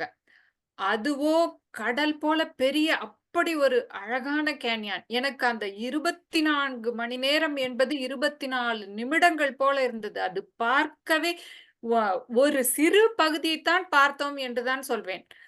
அது ஒரு மனமே இல்லாமல் அப்படி மறுநாளே கிளம்பி வந்து விட்டோம். அப்பொழுது ஏனென்றால் சிறு குழந்தையாக இருந்ததால் வெளியவும் அதிகம் தங்க வைக்க முடியாது என்று திரும்பி வந்து விட்டோம். அது எனக்கு ரொம்ப நாட்கள், நிறைய நாட்கள் அது ஒரு இதாகவே இருந்தது. மறுபடியும் போக வேண்டும், மறுபடியும் கிராண்ட் கேன்யான் எப்படியும் போக வேண்டும் என்று நிறைய வருடங்களாக நினைத்து கொண்டே இருந்தேன், சொல்லிக் கொண்டே இருந்தேன். போன வருடம் நாங்கள் ஒரு 4 நாட்கள், சுமார் 3 நாட்கள் அங்கே இருந்தோம். அது மிகவும் சிறப்பாக இருந்தது. அது பெரும்பாலான பகுதிகளை சென்று பார்க்க அந்த ஒரு நேரம் இருந்தால்தான் பார்க்க முடியும். அது அந்த பறந்துபட்ட அந்த கேன்யானை பார்க்கும் பொழுது அவ்வளவு ஒரு மகிழ்ச்சியாகவும் மிகவும் சிறப்பாக இருந்தது. என்றால் முதலில் போன அந்த குறையை இப்பொழுது நிவர்த்தி செய்து கொண்டேன் என்றுதான் சொல்ல வேண்டும். முதல் முறை சென்றதற்கும் அடுத்த முறை சென்றதற்கும் நடுவில் ஒரு 10 ஆண்டுகள் இடைவெளி இருந்தது. இப்பொழுதுதான் சரி, கிராண்ட் கேன்யான் இவ்வளவு அருகில் இருக்கிறோம், அரிசோனா மாகாணத்தில் இருக்கிறது, நாங்கள் கலிபோர்னியாவில் இருக்கிறோம், அப்பொழுதும் செல்ல முடியாமல் இருக்கிறதே என்று சென்ற ஆண்டு போனது கொஞ்சம் திருப்தியாக இருந்தது. அதுதான் என்னுடைய அனுபவம். நன்றி. நன்றி வித்யா அவர்களே. நாங்கள் கிராண்ட் கேன்யன் சென்ற பொழுது நாங்கள் ஃபினிக்ஸ் சென்று அங்கிருந்து போனோம். 2 மணி நேரம் தான் என்று நினைக்கிறேன். ஃபினிக்ஸில் இருந்து ஃபிளாக்ஸ்டாஃப் என்று ஒரு இடம் வரும், பிறகு கிராண்ட் கேன்யன் வரும். கிராண்ட் கேன்யனில் நாங்கள் 2 நாள் தங்கினோம். எனக்கு ஒரு அனுபவம் என்னவென்றால், பல நட்சத்திரங்கள் இரவு 1 மணிக்கு சென்றோம். பார்க்க முடியாத நட்சத்திரங்கள். அப்புறம் பக்கத்து என்ன சொல்வது, மில்கி வே என்று சொல்வார்கள், அது மிக அழகாக தெரிந்தது. பக்கத்து நாம் இருப்பது மில்கி வே, அதற்கு பக்கத்து இருக்கும் இன்னொன்று இதை கூட தெரிந்தது, எனக்கு அந்த பெயர் மறந்து விட்டது. அதெல்லாம் கிராண்ட் கேன்யனிலிருந்து இரவு நேரத்தில் பார்த்தால் எல்லாமே அழகாக தெரியும். எப்பொழுது ஜூலை ஆகஸ்ட் மாதங்களில் மிக நன்றாக தெரியும். எங்களுக்கும் அந்த பயணம் மிகவும் மிகவும் இன்பமாக இருந்தது. 2 வரை நானும் சென்றிருந்தேன் உங்களைப் போல. ஆனால் 2 தரம் வேற வேறு நண்பருடன் சென்றோம். மகிழ்ச்சிகரமாகவே இருந்தது. அடுத்த கேள்வி சுதா அவர்களுக்கு. நீங்கள் முன்பு பார்க்காத ஒரு நண்பருடன் முதல் முறையாக விடுமுறை சென்ற அனுபவம் உண்டா? முன்னமே பார்க்காத ஒரு பேனா நண்பராக இருக்கலாம், அல்லது ஒரு உறவினராக இருக்கலாம், அவர்களுடன் ஒரு விடுமுறைக்கு சென்ற அனுபவம் உண்டு? எனக்கு அந்த அனுபவம் இல்லை கண்ணன் அவர்களே. ஏன் என்று சொல்கிறேன். நாங்கள் விடுமுறை செல்வது எங்களுக்கு மிகவும் பிடித்தமான ஒன்றுதான். குடும்பமாக செல்வது என்பது எனக்கும் என் கணவருக்கும் மிகவும் பிடிக்கும். ஆனால் என் குழந்தைகளுக்கு விடுமுறை செல்வது மிகவும் பிடிக்கும். ஆனால் நாங்கள் மட்டும் 4 பேர் மட்டும் செல்வது பிடிக்காது. அவர்களுடன் அவர்களுக்கு பிடித்த குழந்தைகளின் பெற்றோர்களும் குழந்தைகளும் சேர்ந்து நண்பர் குடும்பத்தோடு செல்ல வேண்டும். அது முதல் தகுதி விடுமுறைக்கு செல்வதற்கு. அப்படி இல்லை என்றால் நாங்கள் செல்வதே குழந்தைகளை சந்தோஷமாக பார்ப்பதற்கு தான். அப்படி இல்லாமல் அவர்கள் இருப்பதை எங்களால் ஏற்றுக்கொள்ள முடியாது. அதனால் அவர்களுக்கு பிடித்த நண்பர்கள் கூட்டத்தோடு மட்டுமே இதுவரை நாங்கள் விடுமுறைக்கு சென்றிருக்கிறோம். ஆனால் இந்தியாவிற்கு செல்லும் போது உறவினர்களுடன் மற்ற உறவினர்களை பார்க்க செல்லும் பொழுது அவர்களை உறவினர், இவர் எனது அத்தை, இவர் எனது மாமா என்று மட்டுமே எனக்கு தெரியும். ஆனால் அந்த ஒரு 4 மணி நேர பயணமாக இருந்தாலும் கூட அதற்குள் நான் அவர்களை பற்றி தெரிந்து கொண்டதும் அவர்கள் எங்களை பற்றி தெரிந்து கொண்டதும் மிகவும் இனிமையான அனுபவமாக எங்களுக்கு இருந்திருக்கிறது. அதை இன்னும் ஒரு முறை செய்ய வேண்டும். அப்படி ஒரு வாய்ப்பு கிடைத்தால் அவர்களெல்லாம் கூட்டிக் கொண்டு எங்காவது ஒரு கோயிலுக்காவது உல்லாச பயணமாக சென்று அவர்களுடன் சிறிது நேரம் இருந்து வர வேண்டும் என்பது எனக்கு மிகவும் மிகவும் விருப்பமான ஒன்றாக இருக்கும் என்றுமே. என் குழந்தைகள் இப்பொழுது கொஞ்சம் பெரிய குழந்தைகளாக ஆகியிருப்பதால் அவர்களுக்கும் நாங்கள் 4 பேர் மட்டும் சேர்ந்து ஒரு பயணம் செல்வதை விரும்புவார்கள் என்று நினைக்கிறேன். அப்படி இல்லை என்றால் திரும்ப நண்பர் கூட்டத்தோடு தான் செல்ல வேண்டும். அதுவும் மிகவும் அருமையான ஒன்று. தனியாக சென்றால் எவ்வளவு போர் அடிக்கும் என்று எனக்கு தெரியவில்லை. ஆனால் நண்பர்களோடு சென்ற அனுபவம் மட்டுமே எங்களுக்கு உள்ளது. வாய்ப்புக்கு நன்றி கண்ணன் அவர்களே. நன்றி சுதா அவர்களே. இந்தியாவில் உறவினருடன் செல்வதே ஒரு மகிழ்ச்சிகரமான அனுபவம். ஏனென்றால் இங்கு இருக்கும் பொழுது நான், மனைவி, குழந்தை, ஒரு 3 தான். இந்த 3 தான் எல்லா இடத்துக்கும் செல்ல வேண்டும். ஆனால் இந்தியாவிடம் சென்றால் பெரியப்பா, பெரியம்மா, அண்ணா, தங்கை, தமக்கை, ஒரு சுற்றம். அந்த சுற்றத்தினருடன் வாழ்வதே ஒரு இன்பமான வாழ்வு. அந்த மாதிரி அனுபவங்கள் இங்கு இருப்பதை நான் இந்த இடத்தில் நாம் அதை அந்த என்ன சொல்றது, அந்த அனுபவத்தை நமக்கு கிடைப்பதில்லை. அங்கு போகும் அந்த 1.5 மாதத்தில் தான் அந்த விடுமுறையை நன்றாக அனுபவிக்க முடியும். என் மகனே அடிக்கடி விடுமுறையிலிருந்து வந்த பிறகு என்னுடைய அண்ணாவிடம், என்னுடைய அண்ணா பசங்களுடன் நல்லா பேசி கொண்டிருப்பான். ரியலி அது ரியலாவே மகிழ்ச்சிகரமான விடுமுறைகள். வனிதா அவர்களே, நீங்கள் உங்களிடம் ஒரு கேள்வி கேட்கலாமா? நீங்கள் உங்களுக்கு கேட்கலாம். நீங்கள் பயணம் நீங்கள் உங்கள் அலுவலகத்தில் இருப்பதால் ஓகே. விடுமுறைக்கு சென்று வனிதா அவர்களே, விடுமுறைக்கு சென்ற பொழுது பாதியிலேயே உங்களுடைய அலுவலகத்தில் உங்களை அழைத்த அனுபவம் உண்டா? உடனடி வர வேண்டும் வனிதா அவர்களே, நீங்கள் இல்லாவிட்டால் இந்த அலுவலகம் இப்பொழுது ஸ்தம்பித்துவிடும், ஆகவே உடனே வாருங்கள் என்று அழைத்த அனுபவம்.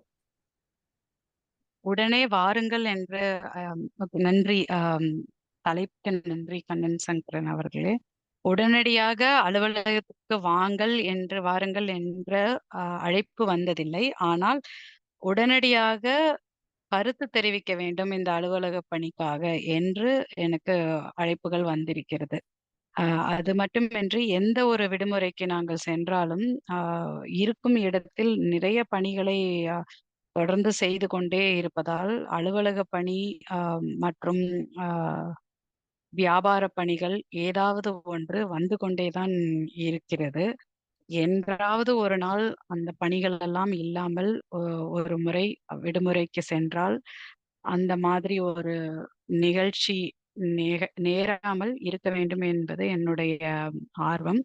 ஒரு உதாரணத்திற்கு நான் சொல்ல வேண்டும் என்றால், நான் என் மகள் மற்றும் கணவருடன் செயின்ட் லூயிஸ் சென்றிருந்த பொழுது அலுவலக பணிக்காக நான் என் மகளுடன் ஷாப்பிங் செய்து கொண்டிருந்தேன். அவளுக்கு துணி வாங்க வேண்டும் என்று. அப்பொழுது அலுவலகத்திலிருந்து ஒரு ஃபோன் கால் வந்தது. உடனடியாக அவர்களுக்கு ஏதோ ஒரு கருத்து வேண்டும் என்று. ஆகவே என்னுடைய 30 நிமிடங்கள் அந்த கடையில் இருந்தது மொத்தமாக சென்று விட்டது. செல்லும் பொழுது என் மகளிடம் நான் உறுதிமொழி கூறி சென்றேன். இந்த முறை உனக்காகவே நான் இருப்பேன். நீ உன்னிடம் மட்டுமே நான் கவனமாக இருப்பேன் என்று. மற்றபடி அவள் போன் வந்ததுமே என்னை பார்த்தால், பரவாயில்லை பேசு, இது நான் எதிர்பார்த்ததுதான் என்று அவள் கூறியது எனக்கு நினைவில் இருக்கிறது. சரி, இதுதான் என்று பார்த்தால் என் மகன் எனக்கும் என் கணவருக்கும் ஒரு தடவை லாஸ் வேகாஸ் செல்வதற்காக டிக்கெட் எடுத்து கொடுத்தான். நீங்கள் இருவரும் எங்குமே செல்வதில்லை, எங்காவது சென்று வாருங்கள் என்று எங்கள் இருவரை மட்டும் அனுப்பினான். அப்பொழுது நாங்கள் அங்கே சென்றோம். உடனடியாக நாங்கள் இருக்கும் இடத்தில் பைப் ஃப்ரீஸ் ஆகிவிட்டது. நாங்கள் வைத்திருக்கும் வாடகை வீடுகளில் பைப் வெடித்து விட்டது என்று உடனடியாக போன் மறுபடியும் வந்தது. ஒரே நாளில் அந்த பயணமும் மகிழ்ச்சிகரமாக முடியவில்லை. உடனடியாக திரும்பி வர இயலவில்லை. இருந்தாலும் இருந்த மற்ற 2 நாட்கள் பிளம்பரை கூப்பிடுவதற்கும் மகனை சென்று பாரு என்று சொல்வதிலுமே சென்று விட்டது. ஆகவே என்றாவது ஒரு நாள் இந்த தொல்லைகள் எல்லாம் இல்லாமல் ஒரு நிம்மதியாக ஒரு விடுமுறைக்கு செல்ல வாய்ப்பு கிடைக்கும் என்று நம்புகிறோம். நன்றி வனிதா அவர்களே. இந்த கொரோனா காலத்திற்கு பிறகு எல்லா அலுவலகத்திலுமே விடுமுறைக்கு சென்றாலும் இந்தியா தானே, நம் தொலைபேசி நம்பரை கொடுத்துவிட்டு செல் என்று சொல்லுகிறார்கள். அவர்களுக்கும் தெரியும் இந்தியாவில் இருந்தே நம்மால் பணி செய்ய முடியும் என்று. இப்பொழுதெல்லாம் இந்தியாவிலிருந்தே பணி செய்ய முடியும். ஆகவே தொலைபேசியிலிருந்து உடனே அவர்களே இங்கிருந்தே ஒரு தொலைபேசியின் மூலம் கூப்பிட்டு இந்த வேலையை கொடுக்கிறார்கள். என்ன செய்வது, காலம் மாறிவிட்டது முன்பெல்லாம். அதனால் வனிதா அவர்களுடைய விடுமுறையை நான் நிறைய உண்மையாகவே இப்பொழுதெல்லாம் அப்படித்தான் ஆகிவிட்டது. நன்றி நன்றி. அருமையான அருமையான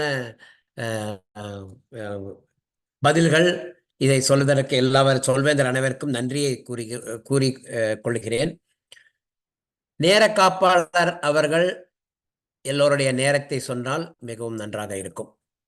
அனிதா அவர்கள் 2 நிமிடம் 4 நொடிகள், பாலா அவர்கள் 1 நிமிடம் 25 நொடிகள், பாக்யா அவர்கள் 1 நிமிடம் 27 நொடிகள், வித்யா அவர்கள் 1 நிமிடம் 52 நொடிகள், சுதா அவர்கள் 2 நிமிடம் 7 நொடிகள், வனிதா அவர்கள் 2 நிமிடம் 54 நொடிகள்.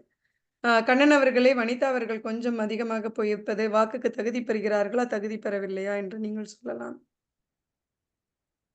அதை தலைவரிடமே அந்த முடிவை எடுத்துக்கிறேன். வனிதா முதலாக பேசுவதால் புதிய உறுப்பினராக இருப்பதால் இந்த முறை அவரை வாக்குக்கு தகுதி பெறுவதாக அறிவித்துக் கொள்ளலாம். வனிதா அவர்களே, பெரும்பாலும் நாம் என்ன செய்வோம் என்றால், குறைந்தது 1 நிமிடம் பேச வேண்டும் உடனடி பேச்சில். அதிகமாக 1 முதல் 2 நிமிடம், அதிகமாக 2 நிமிடம் 30 நொடிகள் வரை பேசலாம். இன்று நீங்கள் சற்று 2 நிமிடம் 54 நொடிகள் போயிருக்கிறீர்கள். இது முதல் முறை என்பதால் நீங்களும் வாக்குக்கு தகுதி பெறுகிறீர்கள். இதுதான் இன்றைய நேர கணக்கீடு. மேலும் நேர கணக்கீட்டாளராக இன்று கண்ணன் அவர்களும் தன்னுடைய பாதையில் ஒரு விதமாக இந்த உடனடி பேச்சை நடத்துவதால் வித்யாவும் கண்ணனும் இருவருமே வாக்குக்கு தகுதி பெறுகிறார்கள் என்று சொல்கிறேன். ஏன்னால் கண்ணனும் 25 நிமிடங்களுக்குள் இந்த உடனடி பேச்சு நடத்தியுள்ளார், வித்யா அவர்களும் செய்துள்ளார். அதனால் சுதா அவர்களுக்கு உடனடி பேச்சு, அதாவது திட்டமிட்ட பேச்சிற்கு கண்ணனா வித்யாவா என்று நீங்கள் வாக்களிக்கலாம். உடனடி பேச்சில் அனிதா, பாலா, பாக்யா, வித்யா, சுதா, வனிதா இவர்களில் இருந்து யார் சிறந்த பேச்சாளர்கள் என்று தேர்ந்தெடுத்து வாக்களிக்கலாம் என்று கூறிக்கொள்கிறேன். நன்றி. நன்றி. உடனடி பேச்சு முடிவடைந்தது. இந்த மெய்நிகர் மேடையை நான் நம்முடைய நெறியாளர் பாலா அவர்களுக்கு திருப்புகிறேன். நன்றி பாலா அவர்கள். மீண்டும் மீண்டும் ஒளியை அமர்த்தி கொண்டே பேசி கொண்டிருக்கிறேன். அதாவது இருக்கிற இடம் தெரியாம இருக்கணும் அப்படின்னுவாங்களா, அந்த மாதிரி மாறிட்டேனா என்னன்னு தெரியல. கண்ணன் சொன்ன ஒரு விஷயம் எனக்கு மிகவும் பிடித்திருந்தது. அதாவது இந்த உடனடி பேச்சு என்பது எதற்காக அப்படின்னு ஒன்று சொன்னார். அது திடீர்னு யாராவது ஒருத்தரை பார்க்க போறீங்க, உங்களை பற்றி காட்டிக்கொள்ள வேண்டும் என்றால் எப்படி குறைந்த நேரத்தில் காட்டிக்கொண்டு அதற்கு உங்களை ஆயத்தப்படுத்துவதற்கு இது ஒரு முக்கியமான ஒன்றாக இருக்கும் என்று கூறினார். அதுக்கப்புறம் என்னுடைய ஒரு சிறு அனுபவத்தை கூறிவிட்டு செல்கிறேன். தெரியாத ஒருவருடன் எங்காவது விடுமுறைக்கு சென்று இருக்கலான்னு கேட்டார். ஆனால் நான் தெரியாத ஒருவருக்கு புதுமனை புகுவிழாவிற்கு சென்று இருக்கிறேன். என் நண்பர் ஒருவர் என்ன பண்ணாருன்னா, வாங்க போகலாம் அப்படின்னு கூப்பிட்டாரு. நான் சொன்னேன், முன்ன பின்ன அவரை தெரியாது, நீங்க பாட்டுக்கு கூப்பிட்டு போறீங்களே அப்படின்னு சொல்லிட்டு. பரவாயில்ல பாலா வாங்க அப்படின்னு கூட்டிட்டு போயிட்டாரு. கூட்டிட்டு போனா அவர் நண்பருக்கு நண்பர், முன்ன பின்ன பார்த்ததே கிடையாது. ஆனால் அந்த கூட்டி சென்று ஒரு நண்பர் வீட்டுக்கு சென்றோம் இல்லையா, அவர் இப்போ எங்க குடும்ப நண்பர் ஆயிட்டாரு. அதை உங்களிடம் சொல்ல வேண்டும் என்று ஆசைப்பட்டு சொல்கிறேன். மில்கி வேவிற்கு நாம் ஆங்கிலத்தை தமிழில் மொழிபெயர்த்து வைத்திருக்கிறோம். தூய தமிழ் சொல் இருக்கா என்னன்னு தெரியல, கண்டுபிடித்து சொல்கிறேன். ஆனால் ஆங்கில மொழிபெயர்ப்பு பால்வெளி என்று சொல்லிக் கொண்டிருக்கிறோம். தூய தமிழ் சொல் இருக்கிறதா என்பது தெரியவில்லை என்பதை கூறிக்கொண்டு அடுத்த கட்டத்திற்கு நகர வேண்டும், நகர்ந்தே ஆக வேண்டும். அதனால் நம்ம இப்ப என்ன பண்றோம் அப்படின்னாக்க, பேசுனதை நிறைய பேசிட்டோம், களைத்து விட்டோம். கொஞ்சம் கேட்போம், ஒழுங்கா பேசியிருக்கோமா இல்லையா, என்னதான் பண்ணியிருக்கோம் இந்த கூட்டத்துல, இதையெல்லாம் கேட்பதற்காக பின்னூட்டம் அளிக்க வேண்டும் என்று நாம் இப்பொழுது பொது மதிப்பீட்டாளர் பாக்யலட்சுமி அவர்களை அழைக்கிறேன். வாங்க பாக்யலட்சுமி. சொல்வேந்தர் அவைக்கு மீண்டும் வணக்கம். இன்றைய கூட்டம் எப்படி நடந்தது என்பதை நான் மதிப்பீடுக்கு பிறகு கூறலாம் என்று இருக்கிறேன். நட்பண்புகள் நிறைந்த பேச்சு இன்று 2 பேச்சாக இருந்தது. இன்று 2 பேச்சிற்கான மதிப்பீடையும் இன்று வழங்க வேண்டுமா என்று கொஞ்சம் தெளிவுபடுத்த வேண்டும் அனிதா. ஓகே, நன்றி. முதலில் பேசிய வித்யாலட்சுமி அவர்களின் பேச்சை மதிப்பீடு செய்ய திரு பாலா அவர்களை மெய்நிகர் மேடைக்கு அழைக்கிறேன். மீண்டும் அனைவருக்கும் வணக்கம்.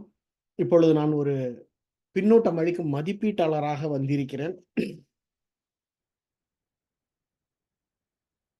அவர் பேசிய விதம் அது என்ன, எடுத்த உடனே ஒரு சுட்டுச்சொல்லிலேயே ஆரம்பிக்கிறீர்கள் என்று நினைக்கலாம். அனைவருக்கும் தெரிந்தவர், அவருக்கு அறிமுகம் தேவையில்லை என்பதால் சுட்டுச்சொல்லில் ஆரம்பித்து விட்டேன். வித்யாலட்சுமி அவர்கள் பேசிய விதம் அருமையாக இருந்தது. தலைப்பே நல்லா இருந்தது. வார வாரம் வார வாரம் என்று சொல்வது நம் கூட்டத்தை எப்படி நடத்துகிறோம் அதை வைத்தே ஒரு தலைப்பை எடுத்திருந்தது. நன்றாக இருந்தது. அதனால் அவையோர் பற்றிய ஒரு விழிப்புணர்வு. இந்த தலைப்பை எடுத்திருக்காங்களே, இதுல என்ன சொல்ல வர்றாங்க அவங்க? ஒன்று. இன்னொன்னு வந்து நம்ம மக்கள்ட்ட எல்லாம் கேட்டாங்க. ஏன்னா, இன்றைய பேச்சே என்னவென்றால், கூட்டத்தை நடத்துவது எப்படி என்பதற்காக. அவர்கள் கருத்தை கூறியதும் அருமையாக இருந்தது. பலர் நேரடி கூட்டம் என்றார்கள், சிலர் இணைய வழி கூட்டம் என்றார்கள், சிலர் கலவை கூட்டம் என்று கூறினார்கள். இதில் முக்கியமாக எனக்கு பிடித்திருந்தது வித்யாலட்சுமி அவர்கள் பேச்சில் ஒவ்வொருவரும் பேசி முடித்தவுடன் அவருடைய கருத்தை ஒரு பின்னூட்டமாக கொடுத்தார். சில விஷயங்கள் நாம் இங்கு சரியா தவறா என்று கூறப்போவது கிடையாது. அல்லது கவிஞர் ஒருவர் எழுதிய ஒரு கவிதையை கூறியதாக இருக்கட்டும், அல்லது ஒருவர் அகநக நட்பு இருக்கும் என்று கூறியது. இந்த மாதிரி ஒவ்வொருவரும் பேசி முடித்த பிறகு அவர் பின்னூட்டத்தை கொடுத்தது அனைவரையும் இழுத்து தன் கட்டுக்குள், நடுவராக இருப்பவர் என்பவர் பேசுபவரை தன் கட்டுக்குள் வைத்திருக்க வேண்டும். அதை செய்தார் என்று நான் நினைக்கிறேன். குரல் ஏற்ற இறக்கம், தெளிவு, விழித்தொடர்பு, சைகைகள் இதை பற்றி நாம் வித்யாலட்சுமி அவர்களுக்கு கூற வேண்டியது இல்லை. அதனால் சரியாகவே செய்தார். ஒரே என்னுடைய ஒரு கருத்தை கூற வேண்டும், சொந்த கருத்தை கூற வேண்டும் என்றால், அதாவது அவர் அடுத்த கட்டத்திற்கு செல்வதற்காக ஒரே கேள்வியோடு நிறுத்திவிட்டார். இன்னும் ஒரு கேள்வியை கேட்டிருந்தால் வேறு ஒரு கோணத்தில் இந்த செல்ல வாய்ப்பு இருந்திருக்கிறது. அதை மட்டும் ஒரு அடுத்த கட்டத்திற்கான குறை எதுவும் இல்லை, அடுத்த கட்டத்திற்கு தன்னை நகர்த்தி கொள்வதற்காக இந்த கருத்தை கூறிக்கொண்டு, நன்றி. அருமையான பேச்சு.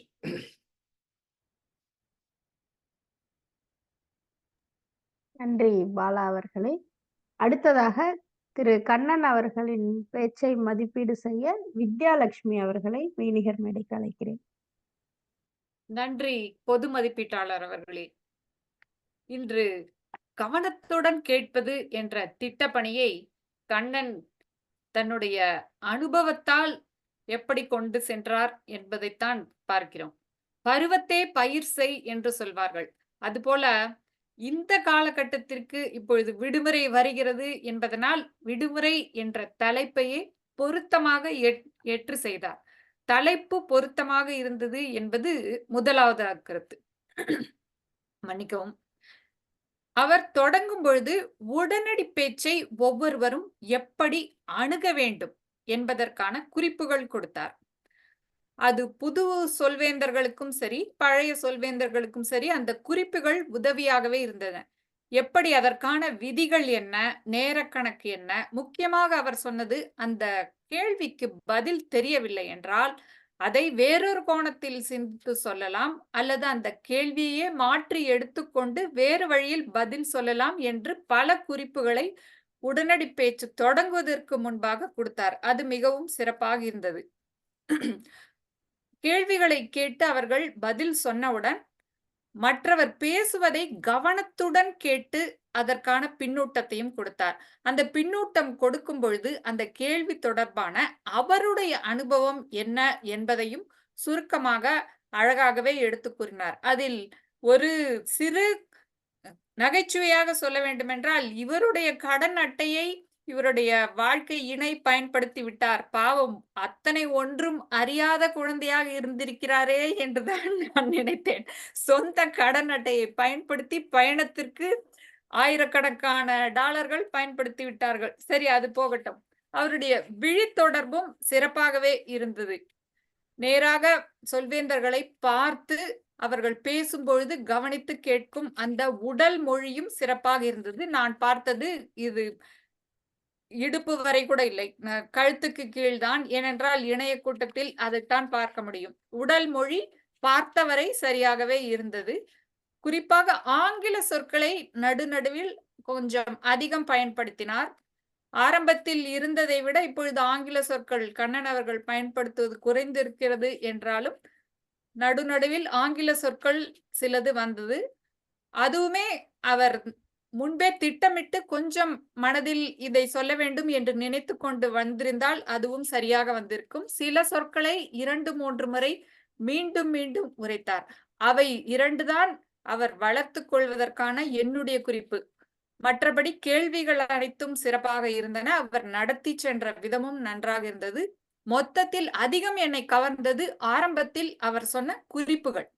உடனடி பேச்சை எப்படி செய்ய வேண்டும் என்ற அந்த குறிப்புகள், விதிகள், அது சிறப்பாக இருந்தது. மொத்தத்தில் இந்த திட்டப்பணியை கண்ணன் சிறப்பாகவே செய்தார் என்றுதான் சொல்வேன். நன்றி. நன்றி வித்யாலட்சுமி அவர்களே. இன்றைய 2 பேச்சும் ஒரு கலந்துரையாடலாக அமைந்தது. ஒரு சிறப்பான விஷயம் இன்றைய கூட்டத்தில். அதற்கான மதிப்பீடும் சிறப்பாகவே இருந்தது. மிக்க நன்றி உங்கள் இருவருக்கும். அடுத்ததாக இலக்கண ஆசான் சுதா அவர்களை நேர கணக்கீட்டாளர் அனிதா அவர்களை அழைத்து மதிப்பீட்டாளருக்கான நேரத்தை வழங்கும்படி கேட்டுக்கொள்கிறேன். சொல்வேந்தர் அவைக்கு என்னுடைய வணக்கங்கள். நற்பண்புகளை தங்களுடைய பேச்சில் வெளியிட்டு சென்ற இன்றைய சொல்வேந்தர்களை மதிப்பீடு செய்த பாலா அவர்கள் 2 நிமிடம் 45 நொடிகள் எடுத்துக்கொண்டார். வித்யாலட்சுமி அவர்கள் 3 நிமிடம் 4 நொடிகள் எடுத்துக்கொண்டார். இருவருமே வாக்குக்கு தகுதி பெறுகிறார்கள். இவர்களின் பேச்சில் சிறந்த பேச்சாக கருதுவதை நீங்கள் தனிச்செய்தியில் அந்த பேச்சாளரை தேர்ந்தெடுத்து தனிச்செய்தியில் சுதா அவர்களுக்கு அனுப்புமாறு கேட்டுக்கொள்கிறேன். நன்றி அனிதா அவர்களே. அனைவரும் உங்களுடைய வாக்கினை சுதா அவர்களுக்கு அனுப்புமாறு கேட்டுக்கொண்டு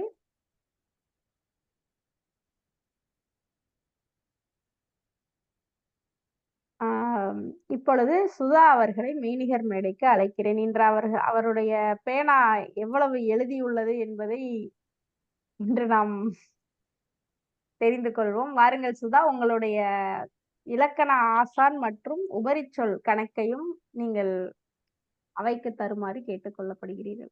அனைவருக்கும் வணக்கம். வணக்கம். நன்றி பாக்யா. இதோ என்னுடைய குறிப்புகளை இங்கே கொடுக்கிறேன். அனைவருமே இன்று நற்பண்பு என்ற வார்த்தை மிகவும் அழகாக அருமையாக உபயோகித்தார்கள். முதலாவதாக பாலா அவர்கள் எப்பொழுதும் போல அருமையான பேச்சு, அழகான பேச்சு, எந்த பிழையும் என்னால் கண்டுபிடிக்க முடியவில்லை.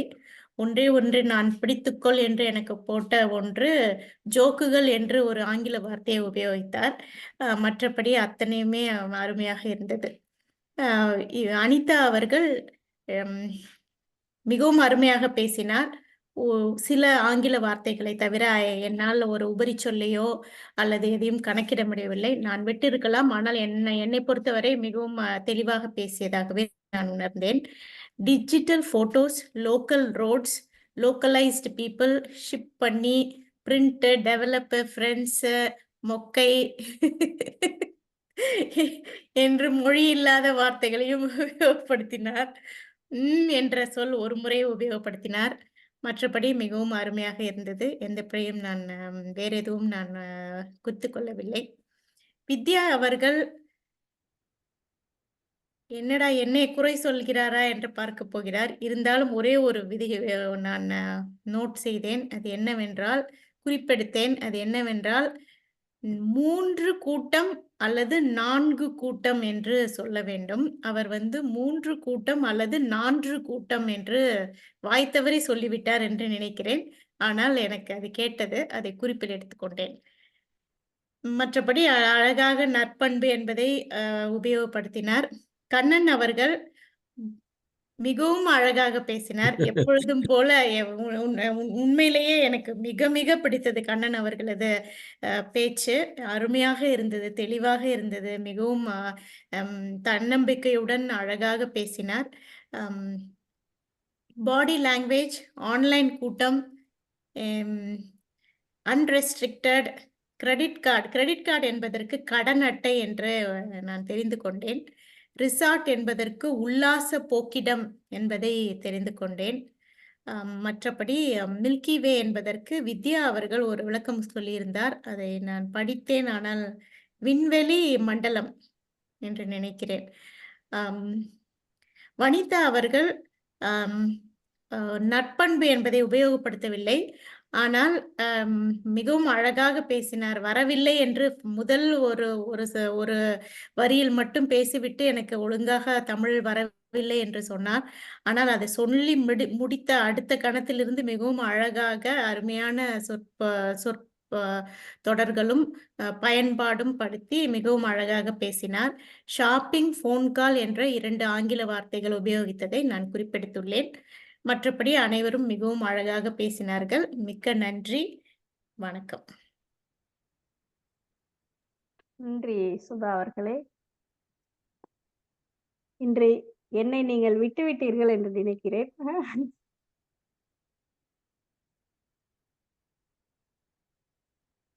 ஆமா பாக்கியா, உங்களை விட்டுவிட்டு மிகவும் குறைவாக பேசியிருக்கிறீர்கள் என்று நினைக்கிறேன். அதனால் உங்களிடம் நாம் எதுவும் கண்டுபிடிக்க முடியவில்லை. நன்றி. கேட்டு ஏதாவது தெரிந்து கொள்ளலாம், ஏதாவது இருக்கிறதா என்று. எப்படி விட்டேன் என்று எனக்கு புரியவில்லை. மன்னிக்கணும் பாக்கியா. மிக்க நன்றி. அடுத்ததாக இப்பொழுது என்னுடைய மதிப்பீடு.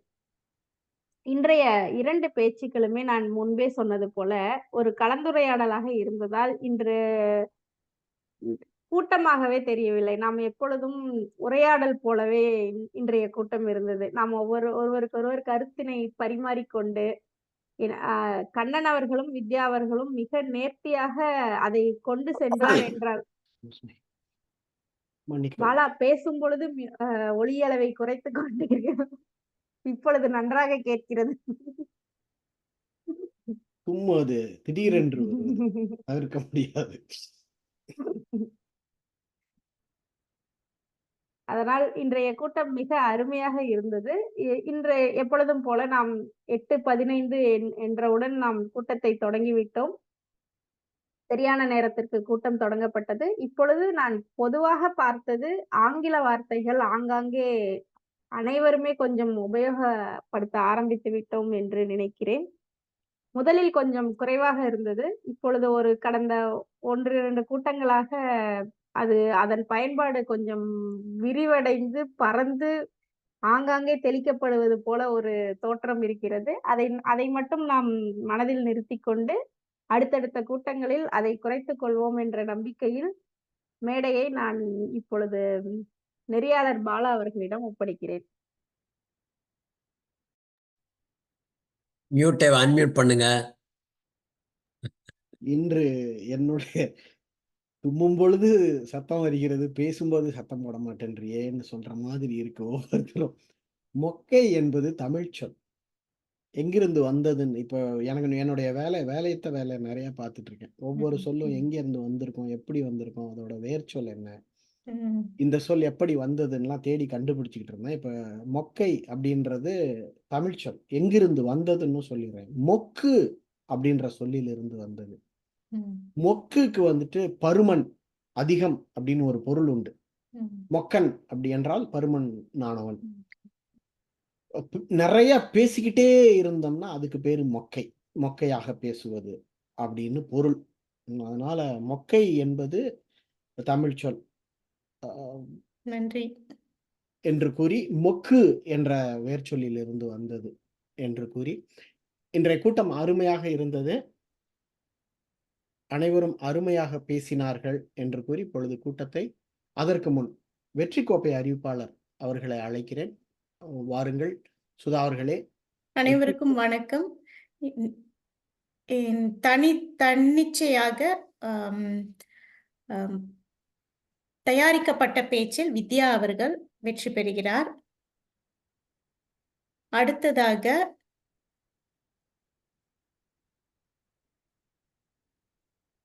உடனடி பேச்சில் வெற்றி பெறுபவர் பாலா.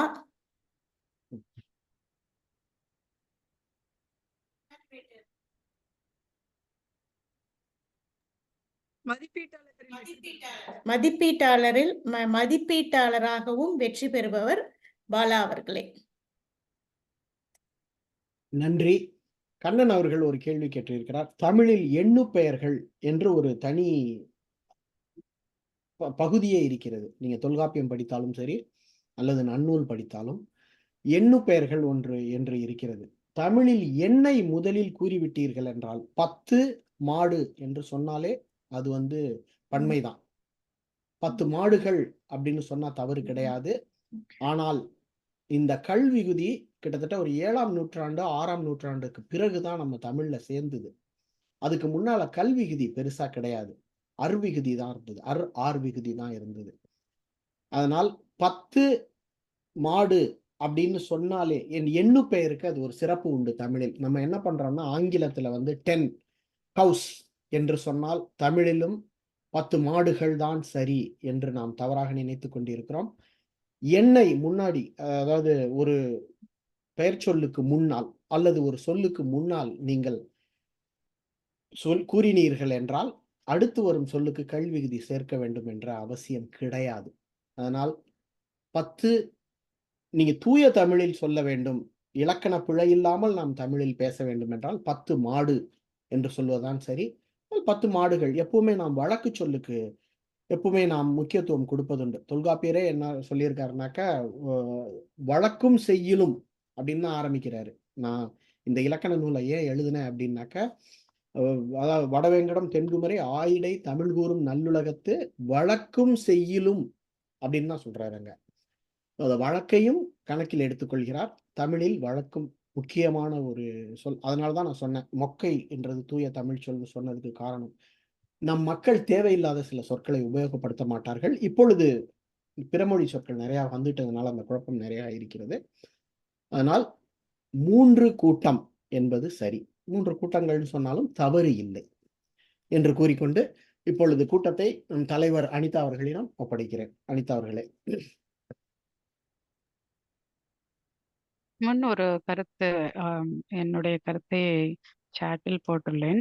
மொக்கை என்பதற்கு கூர்மை இல்லாமல் பேசுவது, கூர்மை இல்லாதது என்ற ஒரு விளக்கமும் உண்டு. கத்தி மொக்கையாகிவிட்டது என்று சொல்வது. ஸோ ஆகவே மொக்கையாக பேசுகிறான் என்றால் அவன் எந்த ஒரு அர்த்தமும் இல்லாமல் பேசுகிறான், கூர்மையான ஒரு அறிவு இல்லாமல் பேசுகிறான் என்ற ஒரு அர்த்தமும் வரும். அதுவும் வருது. ஆமா, பொருந்தது. நன்றி.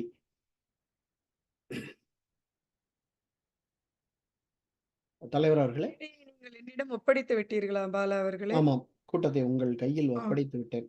வாங்க மறுத்து.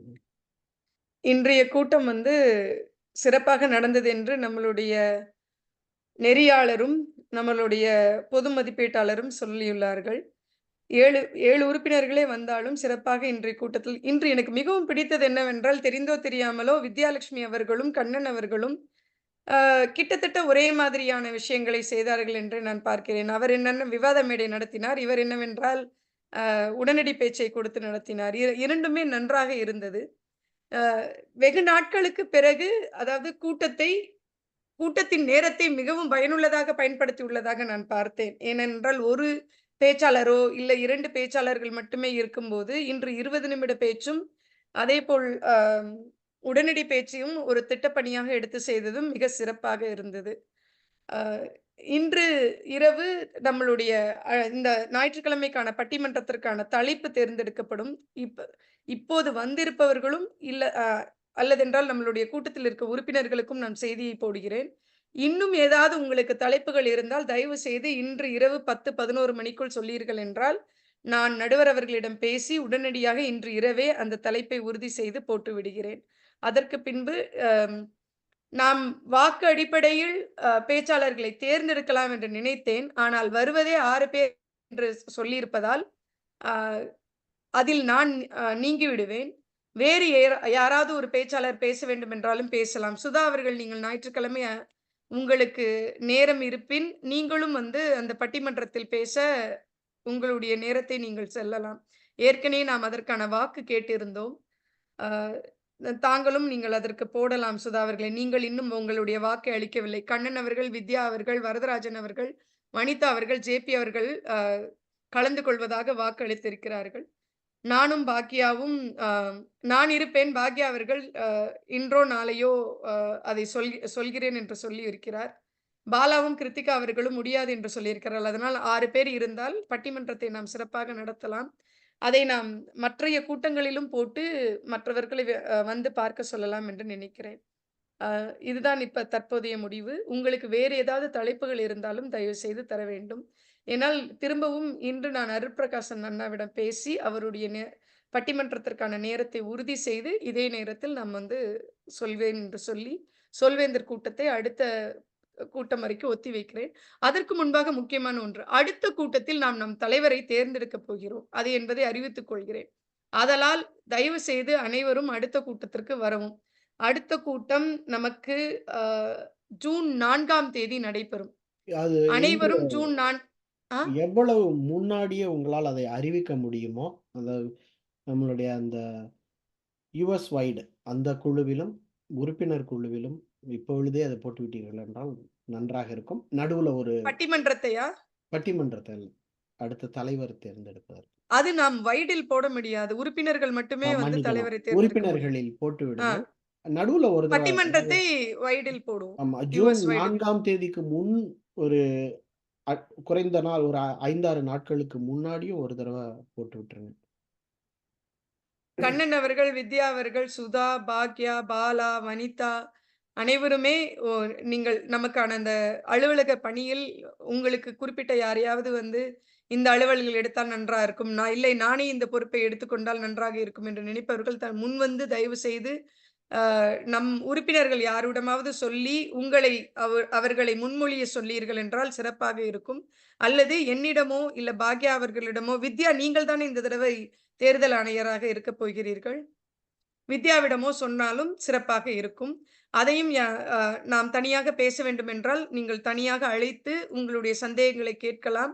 வித்யா அவர்களிடம் பேசலாம், பாக்யா அல்லது என்னிடம், இல்லது பாலா அல்லது கண்ணன் அவர்களிடம், இல்ல சுதா அவர்களிடமும் யாரு வேண்டுமானாலும் பேசி உங்களுக்கு தெரிந்த உறுப்பினர்களை நீங்கள் இந்த அலுவலராக இருந்தால் நன்றாக இருக்கும் என்றால் அனைவருமே பேசி அவர்களை நீங்கள் முன்மொழியலாம், வழிமொழியலாம் என்று சொல்லிக் கொள்கிறேன். அடுத்த கூட்டத்தில் நம்ம ஒரு வித்யா வந்து தேர்தல் ஆணையராக இருப்பது வந்து ஒரு இதுதானே தவிர, அதனால அவங்க பார்ட்டிசிபேட் பண்ணணும்னா பண்ணிக்கலாம். சரி, நான் அலுவலரா நிக்கலைங்க கண்ணன். நீ நிக்கல, நாங்க நிக்க வைக்கிறோம். நீங்க உட்காந்துக்கலாம், பரவாயில்ல. நீங்க உட்காந்துக்கிட்டே வேலை செய்யலாம், பரவாயில்ல. பிபி கல்விக்கு போட்டுருங்க நீங்க அவங்கள. அனிதா அவர்களே, வித்யா பேரை கல்விக்கு போட்டுருங்க. அவங்க எல்லாம் செய்வாங்க. அவங்க தான் கல்விக்கு கரெக்டா தகுதியா இருப்பாங்க. விபி கல்வின்னு வனிதா அவர்கள் நீங்கள் வந்து தலைவராக தேர்ந்தெடுக்க வர விருப்பம் இருந்தால் நீங்களும் சொல்லலாம். தலைவராகவோ இல்ல கல்வியாகவோ துணைத் தலைவர் கல்வியாகவோ இதை நாம் தனியாக கூட பேசலாம். இது அடுத்த கூட்டத்தில் நாம் தலைவர்களை தேர்ந்தெடுக்கிறோம். ஏனால் முதல் ஆண்டும் சென்ற ஆண்டும் நாம் மே மாதமே தேர்ந்தெடுத்து விட்டோம். இந்த ஆண்டு கொஞ்சம் காலதாமதமாகி விட்டது. ஜூன் 4ஆம் தேதி கண்டிப்பாக தலைவரை தேர்ந்தெடுக்கிறோம். அடுத்த ஆண்டுக்கான தலைவர்களையும் அலுவலர்களையும் தேர்ந்தெடுக்கிறோம். அதை சொல்லிக்கொண்டு நான் இந்த கூட்டத்தை ஒத்தி வைக்கிறேன். பதிவை நிறுத்திவிடலாம். மீதியை பதிவில்லாமல் பேசிக்கொள்ளலாம்.